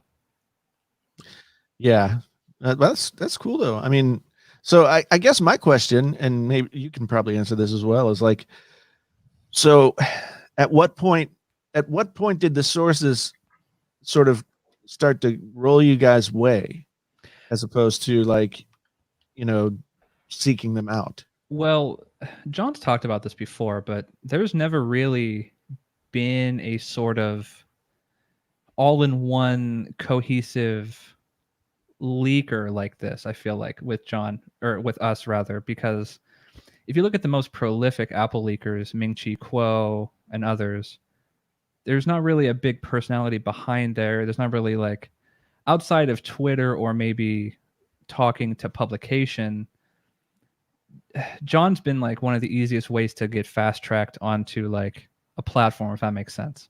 Right. So just due to like, oh, wow, if we give him good information and it's vetted, he'll probably talk about it and it'll be in front of people in a video format. That's kind of exciting and interesting. So it's been a little bit of a snowball. I'm sure he would agree that like leaks beget leaks, and it's just kind of evolved from there. Yeah, I was curious about that. I mean, because there's one thing, being on that edge of like leaking stuff, and on the leaker side, job is probably on the line or something significant, and then I mean that's got to be sort of a very fine edge to walk, because you don't want anything to happen super bad to a person, right? Mm-hmm. But then that's also like you guys and your livelihood as well. So right. What have you guys done to kind of make sure that you don't that you don't put yourself in that position or you find yourself in that position. Well, one of the biggest things we do, I mean, he still does it kind of, but when John is releasing information, 9 times out of 10, he's 100% on it due to fact checking with other sources, having them back up his what he wants to go forward with. So it's a team effort, between multiple sources, John included, and then it's all vetted. So, and we I don't know if we've said this, but like, it is really dangerous. I mean, we talked about the risk of sources being discovered within Apple or other companies, but it's also like it's all on them. Like, they are the stars. John's almost just a mouthpiece in a lot of ways. There's of course the aggregation of stuff, but they deserve all the credit. Like, that's where all the danger and the risk is. Have you and John ever talked about what if there's an end game at all for Front Page Tech? Like, if you guys want to get to a certain size or hit a certain level in terms of subscribers or views or anything like that, and then say, you know what, let's move on to the next project, or you just want to keep on going until this cow is milked? We did kind of talk about the evolution of Front Page Tech early on, but honestly, it's been just being able to make the show consistently and having it be good to watch. Like, at the end of the day, all we want to do is make a good show, and we've luckily been able to do that for, well, people may disagree, but quite a long time. It's been good. So, if we can just keep making it funny and making it entertaining, that's the end goal. And some would say like we're already there, but there's always another Ascend joke around the corner, or always another fuck field that we haven't searched. So, like, I see 500,000, if not more, subscribers by the end of this year for you guys, in terms of how your growth has been right now. That'd be pretty cool. We don't really plan that out, so if it happens, great. If all of a sudden all the subscribers stop coming in and we're just here forever, okay, it is what it is. Hey, maybe we'll put out another podcast. Hey, Brian, do you have any desire to get back in front of the camera one day? Maybe like a one-off or anything. That's actually something we've been talking about off of podcast or the show. We have if there's not a show going out or a podcast being recorded, one of our nightly things is we'll play Call of Duty Zombies just on Steam. Just, it's like a sort of a stress reliever, shooting undead Nazis in the head. It's pretty good. But we talk about like even just content that maybe I'll put out, because I streamed on Twitch for a while, and then before that we had Hardwired and other things like that. But I really prefer doing stuff with John. So I see myself as almost a straight man to his insanity. On the show, he has his serious moments, but when we're together, he definitely plays a different character. So I think moving forward, if there's any on-camera stuff with me or personality-driven stuff, I think you could look at it like a duo, like a dual act, as it were. Yeah. So basically, what I'm saying is that there is a possibility that one day we could get a Front Page Tech that has you and him in it. Right? I don't know about a Front Page Tech. We haven't even. We used to host, or I would host things on my birthday as a joke, but that was when the show was a lot less serious. And I think now we put a lot more value into consistency. And if all of a sudden there was this weirdo Brian hosting the show all of a sudden, like, I think at one point I made a joke about Casey Neistat looking like a goblin. I don't think that it's like I don't think that would fly as well now. But it's so true. It's very true. I mean, he's a very nice goblin. He is a great goblin. I'm a huge Casey Neistat fan. Yeah, it was with love when I made the joke. I think I asked this before, but is that a weird feeling going from, like I said, 1.5 years ago, 2 years ago, to being a show with fart jokes and some tech, to being, okay, we have to put the seriousness first and make sure things are accurate? Like, is it a weird feeling, or does it feel like a natural evolution of Front Page Tech? It feels like a natural evolution, but I would say John feels a lot more than I do. We were kind of talking about it earlier, but I'd say there's a huge difference for John on his end of things, and then there is a slightly larger difference for me. But by the time the show reaches the audience, we almost want there to be no difference from the people who are watching 2 years ago, 3 years ago to now. We Mhm. want it to almost be the exact same show that you expect. Mhm. So to kind of retain the feeling. And the other thing I want to talk about, you guys talked about this on your most recent recycle bin episode here. Noise. So I'm specifically talking about Twitter and Reddit. Now I know that John has Yeah. because I mean I think John has like Google alerts set up so whenever like his name is even uttered, he knows. He what's did, up. yeah. But for yourself, like I see the occasional tweet from you here and there, but do you make it a regular habit to peruse Reddit or Twitter, or do you just try to put that off to a side so you can focus on the show, or do you have a specific process right now, like how things work? Like John was saying, I'm very much in a bubble more than he is, and it's not like due to any like actual choice. It's just kind of that's how I am as a person. So like I browse Reddit, sure, and if I browse like by popular on Reddit, so it lists things regardless of what you're subscribed to, it'll just kind of list things by popularity. And sometimes I'll see like, oh shit, there's our episode on the Apple subreddit. Look at that, that's cool. Mhm. And I'll browse that and see comments about like, well, why is he being funny? This is about information. And I just chalk that up to Reddit being Reddit, and I go, wow, that's Yeah. annoying, and move on. We'll see if you weren't funny. Right, there we go. There's where the fame is. Right. Because somebody would be like, "Oh, why aren't they funny?"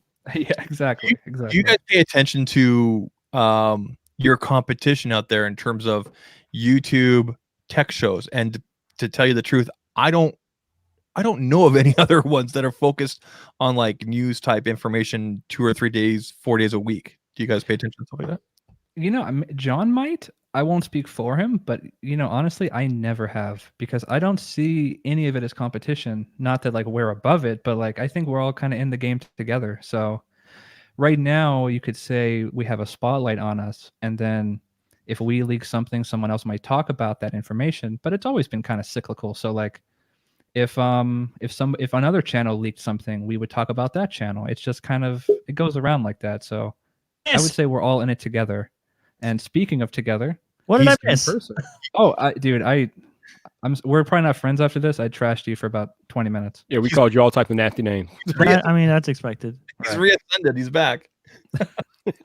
Yeah, Brian was just talking about how you like to nair off all of your body hair.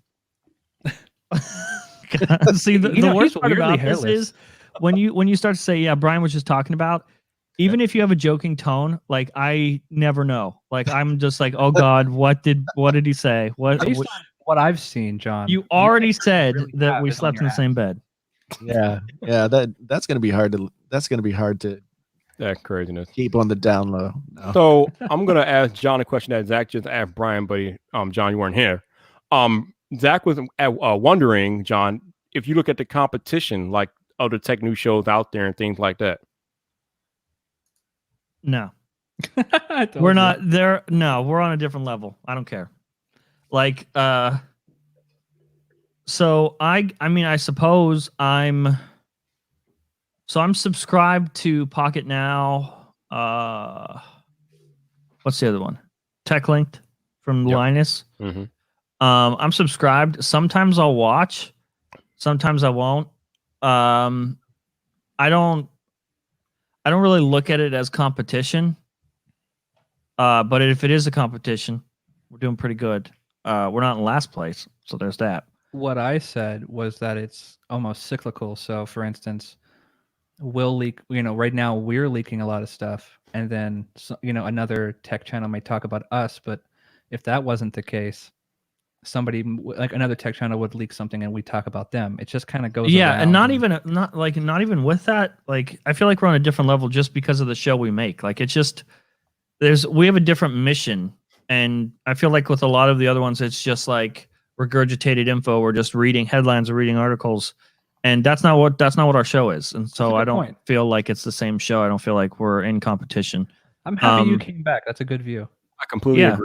It's not the same show. Like, even if you watched the other shows, that's how I view it. Like, even if you watch the other shows, you still have room in your life for our show, because the other shows might give different information or focus on different aspects of tech. But even if you've heard the same information, I feel like that's sort of what we made our show for in the first place. Like, that's one of my priorities, is that even though you've probably seen the information on Twitter or in a headline somewhere, I still feel like there's value to our show for you to come watch the show. I don't expect you to watch the show because we're the first place you're hearing the information. Well, until recently, obviously we have been, yeah. But before we weren't insanely worried about being the first one to put a video out. Like, there's leaks that we have burned. I don't know if you noticed this, that we'll all put a leak out on Twitter, and every other YouTuber will have made a video about it before we did. Well, yeah, going back to me being in a bubble. No, I haven't noticed. Yeah. Like, so everyone makes videos about us now. Every day there's a video about something we said, but there'll be a leak that I posted on Twitter that will, like, Brian Tong and Renee Ritchie, like, there'll be other videos about the leak before we ever put our episode out about it. It's interesting. But, like, that's the best part about the new position we're in. I don't feel that pressure anymore. I don't feel pressure to be first. Like, event days used to be the worst days for Brian and I, because oh my God, we would sit there watching an event. We'd wake up early to watch whatever event it was, and then we'd sit there. Brian would be screen recording while we're watching the event so that he didn't have to download footage later. And then we'd be like, we would have started the show before the event officially ended to try to, like, rush it out and be the first one out there. And going back to the event, and going back to the event stuff, John, you've talked about this before, that, you know, you don't normally have a desire, or you've been invited to different things before. Is there anything in the future or anything in the past that would get John Prosser out of the house on an airplane? Like, seriously, like, is there any company, is there any event that you're like, you know what, I'd actually like to go to that? No, there's absolutely no event that would do it. It would have money would do it. You'd have to pay me to go. You know, that's what? The only way. I know what would get you out, and it's kind of sick, but it would be, well, I'll go, but you have to go too, Brian. I'd be like, oh, all right, like, that would be the only way. You know, I doubt you would go to something out of obligation alone. You would have to, like, drag me down with you. I remember John telling me about a possible hosting gig being brought to his attention for CES this year, but they didn't pay him enough money.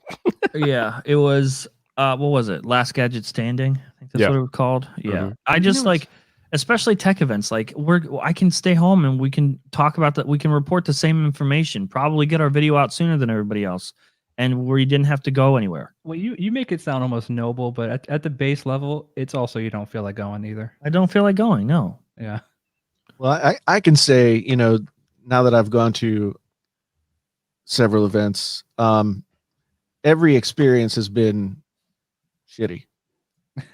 And it's totally messed up. Like, my flow of when I'm getting videos out and how I'm getting the stuff together. Like, when I went to the Note 10 event, I couldn't get a video out for like 3 days because it's like, the hotel internet won't send it to the guy who's going to edit it for me, you know? And it was just, it's always a disaster. And I don't feel like I gain anything from going to the event, like sitting there in something that otherwise is, like, pretty effing boring. Right.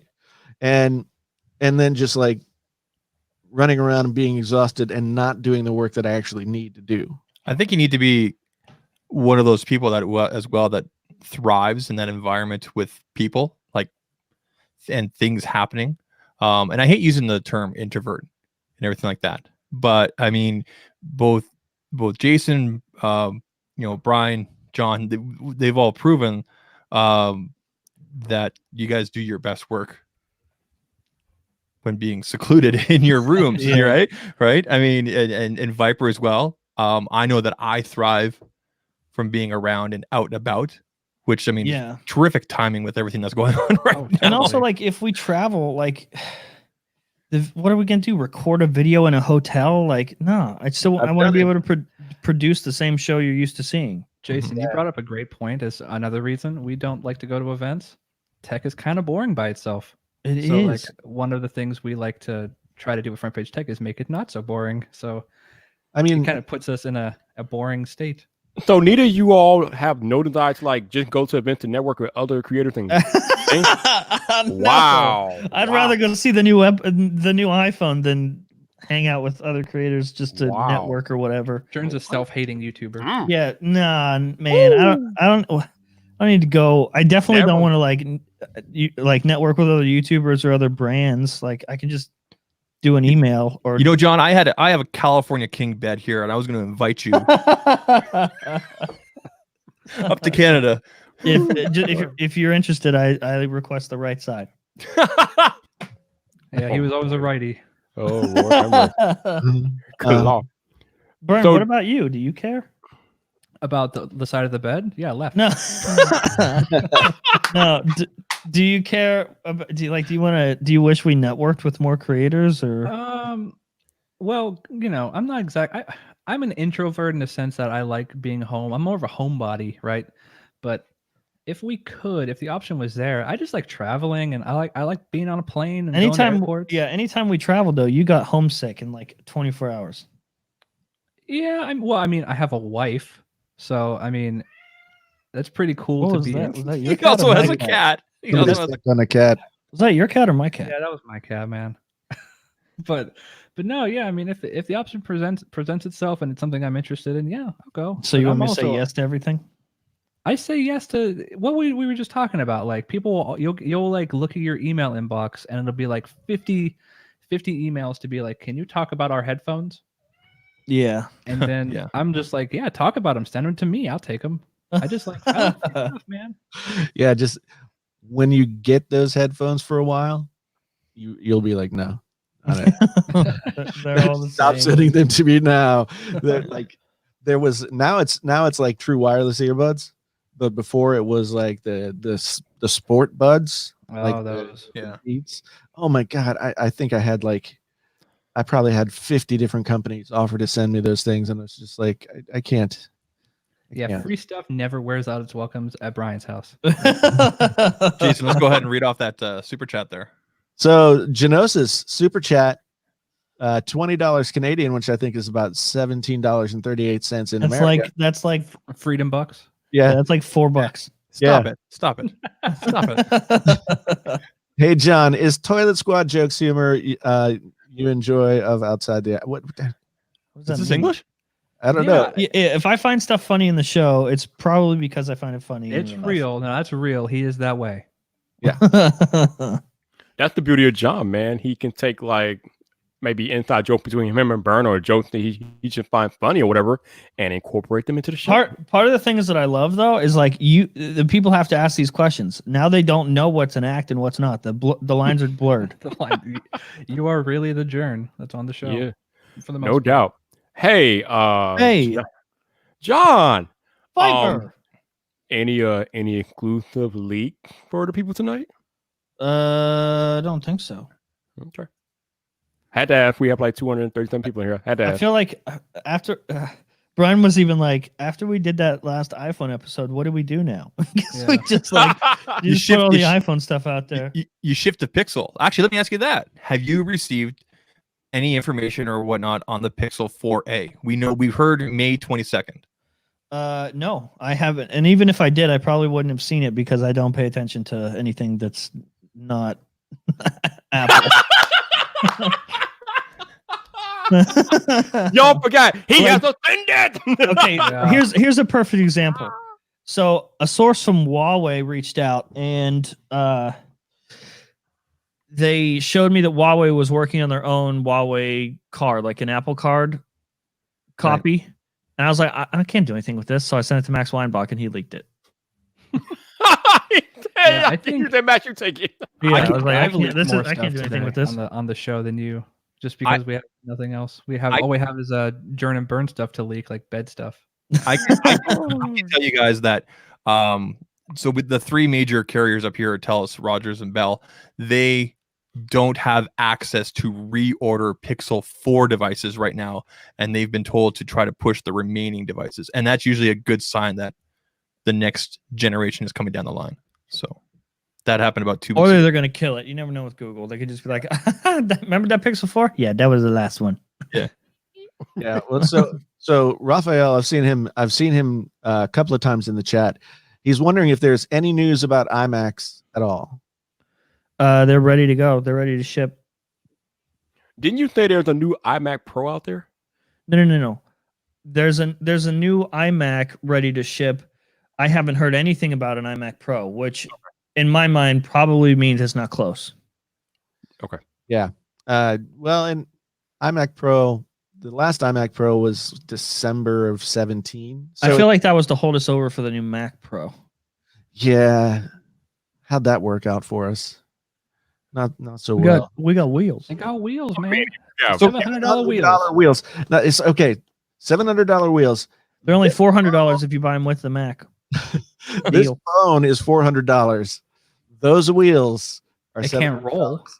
No, it can't roll. But Falling out You of just don't control. understand, Jason. You just So, don't so understand. question for both Brian and John. So you guys consistently talked about this on the show in terms of the people probably listening to the podcast right now, the people that are in the live chat.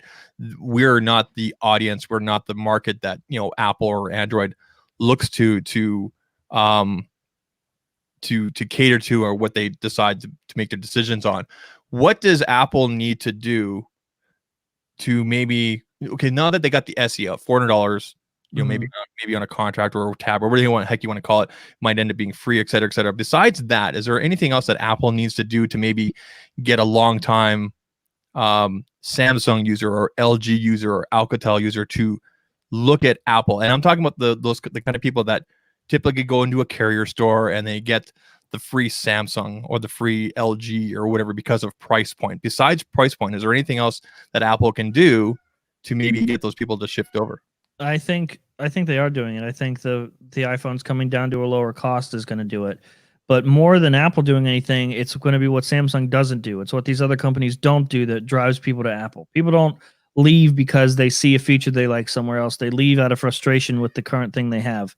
And so it'll be, they're frustrated with their Galaxy device. They're frustrated with whatever that'll get them into the store, get them looking at other stuff. And because iPhones are more affordable, they're at a lower cost. They're just a bigger option on the table now for those people. So when people switch to iPhones and stuff, it's not going to be the fault of Apple. It's going to be because Samsung or somebody else dropped the ball somewhere that frustrated the customer enough to even end up in that store in the first place. Right. Yeah. Good point. I mean, it's interesting too, because that used to be the argument against Apple. Back, like just a few years ago, people were like, "Oh, the Apple devices are so expensive, and they're, blah blah blah," and so, and the argument was, well, you get more for an Android phone for the same money, blah blah blah. Anyway, it's funny how the tables turn. Yeah, and it's like they did it on purpose. It's like they pushed a $1,000 phone, everyone else started doing it, and they were like, suckers, and just started bringing them back down. Yeah, there's definitely a purpose strategy with, for example, with the iPad that came out last year, the 10.9. Okay, so that's the quote unquote cheapest or best valued iPad.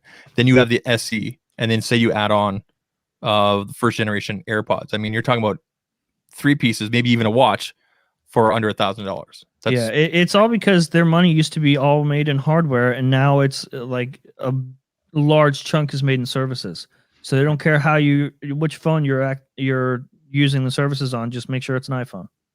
Yeah, and the great thing is, I mean, some things that they've done all along, like support the phones with operating system updates for 4 to 5 years, and things like that, dovetail nicely with what they've done with the line of phones that they've been, because they, like you said, they went all the way up to $1,000 and beyond, and then there was this big hole, and over the past 2 years, they've backfilled that hole with first the iPhone XR and then the iPhone 11, and now there's going to be, and there's the SE, and there's going to be even more stuff at different price points where Apple's going to have pretty much every significant price point covered from $400 and up. Which, the iPhone used to be like, I have to get the iPhone, and there was only one iPhone, and now now it's a total ubiquity thing. It's that Yeah. they're just all over the place, you know, and it's interesting to watch the company sort of go in that direction, because it was only 2 years ago that everything that they did pissed me off. Everything that they did. And I made lots of videos about how pissed off I was. And now, like, it's like they're listening and doing things. So you're okay with an Apple monopoly? I never get that. I don't understand what people like. I don't understand the whole Apple monopoly thing. Who said anything about an Apple monopoly? I mean, people. Is it a game? No, Alan Mobley. Alan likes to come on and make trouble. So This is like the discussion about, and Viper and I have talked about this a lot, about how people think the App Store is a monopoly. yeah, Crazy. Like, get what you people are high is what's wrong. And not putting it politely. Yeah, It's like saying a McDonald's is a monopoly because they're the only ones who can sell Big Macs. Well, see, and here's the thing: like, a monopoly is usually something that's usury to the public. That word meaning like deleterious. That word meaning bad. Okay, so usually a monopoly is one company owns everything, and so they can then set a price at whatever. They have no competition. So that's why AT&T became a thing. That's why Ma Bell got broken up. That's why, Standard Oil got broken. Monopolies are not just lots of people have the thing. Monopolies are no one else can get into the market. So I don't know how many of you all in the chat. I don't know how many of y'all in the chat have seen the movie Demolition Man, but at a point in that movie, when they are in the future, all restaurants become Taco Bell. That is a monopoly, people. Apple is not a monopoly. Also sounds awesome. Here's the interesting some thing. monopolies are just welcome. Taco Bell is owned by PepsiCo. That's true. KFC is owned by PepsiCo. Mm.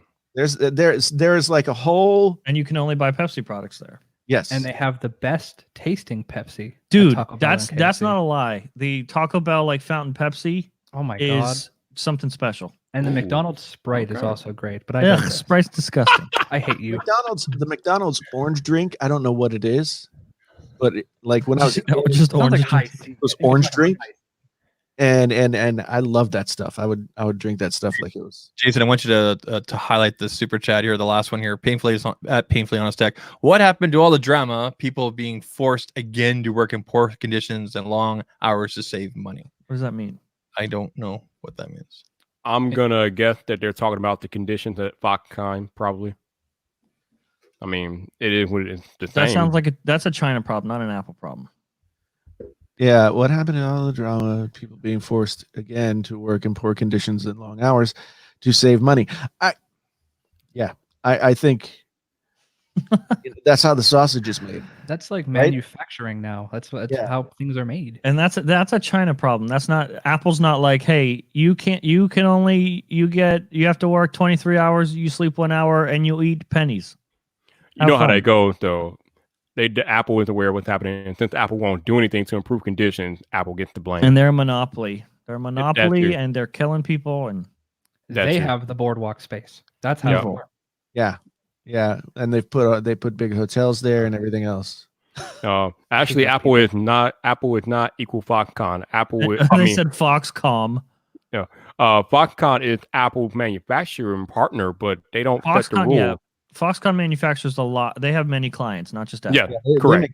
they make a shit ton of stuff for a lot of companies that you own something from. Yes. Apple is probably Foxconn's most visible Mhm. and knowledge, and people know the most about Apple's relationship with Foxconn. Yep. However, I mean, Foxconn makes a lot of crap. And Mhm. it's not like, okay, so Foxconn, the facility in Shenzhen and Shanghai, those are questionable, but there's also Foxconn in Europe, and the working conditions aren't the same there. So it's not an Apple problem.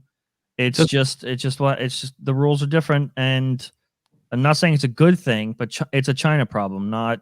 They also have a factory in Wisconsin, or they were planning on one. Yeah. They were planning on one, but never got off the ground.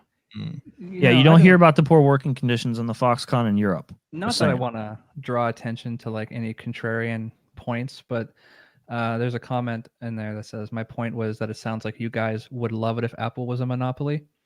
And it's What? not that at all, but Apple is receiving and deserving of praise right now because they're making all the best decisions for the market. And that's why everyone's so high on them, is because people want cheaper iPhones. Okay, here's your cheaper iPhones. People want expensive, crazy spec'd out iPhones. Here's your crazy spec'd out iPhone. That's why they're deserving the praise right now. Yeah, And that's I don't. Yeah, I don't. know. You guys would love for Apple to be a monopoly. So the reason that we are impressed with what Apple's doing is because of the other options in the market. If Apple was the only option, if they truly were a monopoly, this wouldn't be impressive. Right. But you need the other players in the market. You need the competition, or else all of this is meaningless. So it has nothing to do with wanting Apple to be.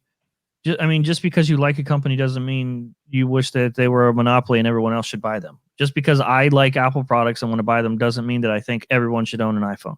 And the truth of the matter is, like, for you in the position that you're in, for people who make videos about this technology, like, people always make this leap to think that, like, because you say positive things about something, you like everything about it. Oh, I just talked about this on the live stream Friday. And that just isn't the case. I mean, I've been bashed in the past because my position on Apple changed. They were pissing me off. They stopped pissing me off, and I started to say nice things about them. And people were like, "Oh my God!" And right here, so this comment here, I think Jern should remain impartial toward Android and non-Apple devices. Well, see, that's the best part. I don't care what you think I should do.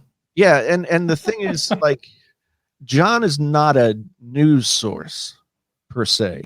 Front Page Tech is not a news show. It doesn't have, like, it's not like another Mac Rumors or something like that.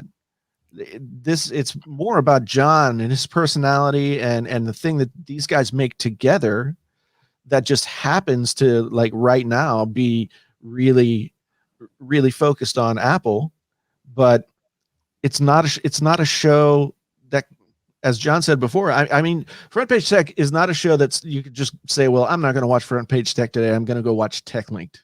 Yeah. Because Front Page Tech is its own thing. And I am my opinions. So, like, if you don't, and this is a good example. I don't want Front Page Tech to be a monopoly. I'm not going to try to cater to everyone. So Front Page Tech is your only option. If you don't like me or my opinions, there's a lot of other things to watch of people that pretend to be impartial. Okay, I'm not that person. Let's back up for a minute, because he said that John should be impartial. When has he been not impartial? He's always impartial. He doesn't side on one side or the other. He doesn't care. He literally does not care. I don't know. I mean, I think everybody sort of waves back and forth, with how things are happening in the industry. Like, I remember when Front Page Tech covered a ton of Android phones, and John was using an Android phone and all that, so it's like, but I don't really think that John was like, and now I will fully go away from Android forever and only be about the iPhone, because I mean, maybe you feel that way a little bit.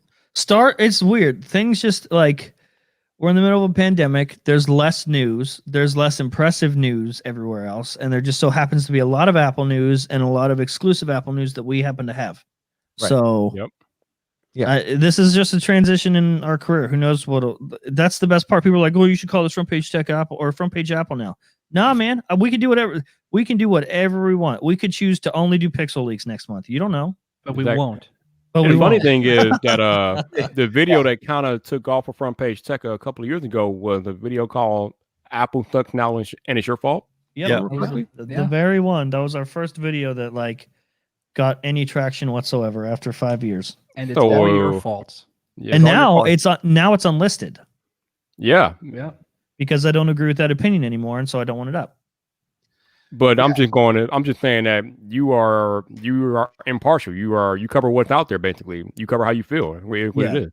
And how I feel changes, and if you Apple guys get to see it. If Apple was to cut their budget iPhones next year and then only sell $1,000+ phones, we'd be right there criticizing them with everybody. Lighten them up. I mean, okay, and you see, like, it wasn't like Apple started giving us more affordable iPhones, and then I was like, oh yeah, this makes sense. Everyone should do this. I have been preaching compromise over innovation for years. Apple just happened to be the company that fell right into that, and so in a good way. Like, yeah, quickly. my opinions are impartial, but there are companies that will fall more in line with what I believe at a given time, and so those are the ones that get my attention. And now we know that high-level executives at Apple watch front page text. Maybe they've been listening longer than you thought. I hope not. I'm sorry, Phil. If he actually watches, or if he was just tagged in a bunch of stuff that morning with Greg messaged me today. He texted me and was like, "Hey, Phil Schiller changed his profile picture. Just thought you'd want to know because I can't see it." Well, no, Apple most certainly knows about us. There's investigations happening to try to get us or our sources, and the fact that we live in the U.S. is not helpful to them. So they're trying to get sources that are attached to us instead. I just didn't think that they would I didn't think the VP of marketing would block me on Twitter. Do you have the same sort of sources outside of app, like with on the Android side, with people like Google or Not as many.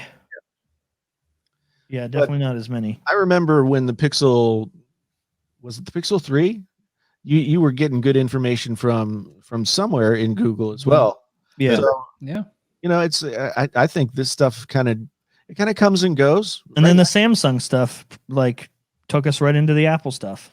We did the Samsung. We released the first physical real life photos of the Galaxy S20 and S20 Ultra, and the prices and all that other stuff. And for everyone who wants us to cover other companies on Front Page Tech, let's have them make interesting news and let us get our hands on it early, and then we'll talk about them. But, yeah, and also the audience. You guys dictate everything. If you would click on that other news that you say you want so much, we would make the shows about that other news. But you don't click at like how poorly other headlines will do compared to Apple stuff, and it just is a demon of the algorithm. Yeah, go look back at the previous episodes and see see the transition when we were mixing the news up, and then when we went strictly Apple for titles and thumbnails. Just look at what happened. That's not our fault, by the way. That's your fault. You guys keep clicking. They blaming y'all. They blaming y'all. It's like, oh, I got clickbaited. It's making decisions with data. I think Roberto Blake said that, making just the right choices with data. If you go and look at Google Analytics and you look at what people are clicking on and watching on YouTube, yeah, I mean it's the shift, and the majority has always been anything Apple, except for maybe when there's a Galaxy launch and Byrne made a good point on the last episode of Recycle Bin, or maybe it was a couple episodes ago. He said, since it's not all fun and games anymore, there are just our titles and thumbnails that would be a bad business decision for us. Yeah, and we unfortunately have to look at that, but we try to keep the thumbnail and the title separate from the content in a way. No compromise on the content, but sorry, here's a clickbait title. Yeah, it just happens to work. Like, I've got it down to a science. I know what facial expressions produce what kind of click rate, and it's ridiculous. And I feel like we're in such a box. I was thinking about this earlier today that, like, there are so many fun things we've tried on the channel before that I wouldn't take a chance on now. Like, well, I just mentioned that when you were having internet connection issues, where me hosting was really fun. Yeah, or like even our Steve Jobs video was really good. That I feel like, oh, that was so good. That was really good video. Maybe we could upload now, but there's just like some stuff that, like, we have to be so picky, and it almost feels like, I mean, we don't have to get anything okayed on our channel. Like, there's nobody above us. It's like, no, you can only upload Front Page Tech episodes, but that's how it feels. Like, it feels like if there's any fun ideas we have or any other outlet we want, we have to do it elsewhere, because the Front Page Tech, the show that we make, is what's expected on that channel. And like, we don't have room to miss. It's like those free throws. Right now, with the momentum we have, we don't have a safety net. We don't have room to miss, because it could be one wrong title or one wrong thumbnail that tanks the momentum and takes us in a different direction. So like, every episode has to hit, and that's what it feels like right now. That's another thing I kind of touched on when you were out, is that, if we make any other content, it's going to come in different forms, especially if anything involving me as a forward-facing talent, like it won't work on the Front Page Tech channel. We don't want to hurt the numbers, which sadly is a big decision. And that's a business thing, but we just also like, it's like a game right now with the YouTube Creator really Studio showing how your latest video is performing within the last 10. Every episode has been hitting that #1 spot, and like I'm addicted to that. And I've given advice so many times about, like, with other YouTubers, about stick to a pattern, create a pattern, stick to it, don't budge. And it usually takes a long time, and people are afraid to commit to that. I am not. Like, I got past all the people complaining, like every title is about the iPhone, where now it's just expected, nobody complains anymore. Right. And it's just part of the game. Like, I am so committed to the numbers and making sure that the episodes are made for the most people possible and that everyone has fun with, where the titles and thumbnails are made for you to click on. They're made for the algorithm, to please the algorithm, and then the actual show and the meat, the content of the show is for you. Yeah, that's an example. Ignoring the vocal minority and going where the data is. Right. The new YouTube Studio for people that don't know, the back end of where videos are uploaded is really good now. It gives you a lot of really easy to read and understand data about what's performing well and whatnot, and drop offs and etc. I want less information, but that's a whole other thing. You know what? We've just hit the 2-hour point here on the Painfully Honest Tech podcast show, and that's actually when we become pumpkins, and and we stop doing the show because 2 hours is a long time to ask of anybody. I'm glad you guys have been here. Everybody been here. 250 people in here. We've had over 300, toward 350. You guys have been awesome. The questions have been great. We've been, it's always fun to get everybody's fun comments in there and everything like that. John, Brian, of course, Jern, Bern, you guys, as always, awesome. And thanks for having us on, Bern. Thanks for agreeing to your first ever podcast. Yeah. I have to say, I was the one that disappointed. I didn't have the M&Ms I asked for, but I'll make a note. I didn't get that part of the rider until we were already in the green room. Well, some are getting fired. I hope you know that you've opened the floodgates now. Now people are going to be like, "Whoa, he does podcasts," and then they're going to be asking you to be asking. Hey, Jason, can I get a second before you end things? All right. So we got a bunch of Apple people in here because I know you guys are here for Germ, but just want to ask you guys if you have a moment to check out my channel. I am the captain of Team Apple. I mostly do Apple content. I'm not asking you guys to subscribe. I'm just asking you to check out the channel. If you like what you see, hit the subscribe button. If you don't, then you can just go back to doing what you're doing. But you can click on my name in the chat or whatever, and we can just do that. So also, please subscribe to my channel. Well, and that goes for all of us. Zach at Zach Talks Tech is on the YouTube, on the Twitters. If you're not subscribed to Painfully Honest Tech and you're watching the Painfully Honest Tech podcast, come on back, people. Come on back.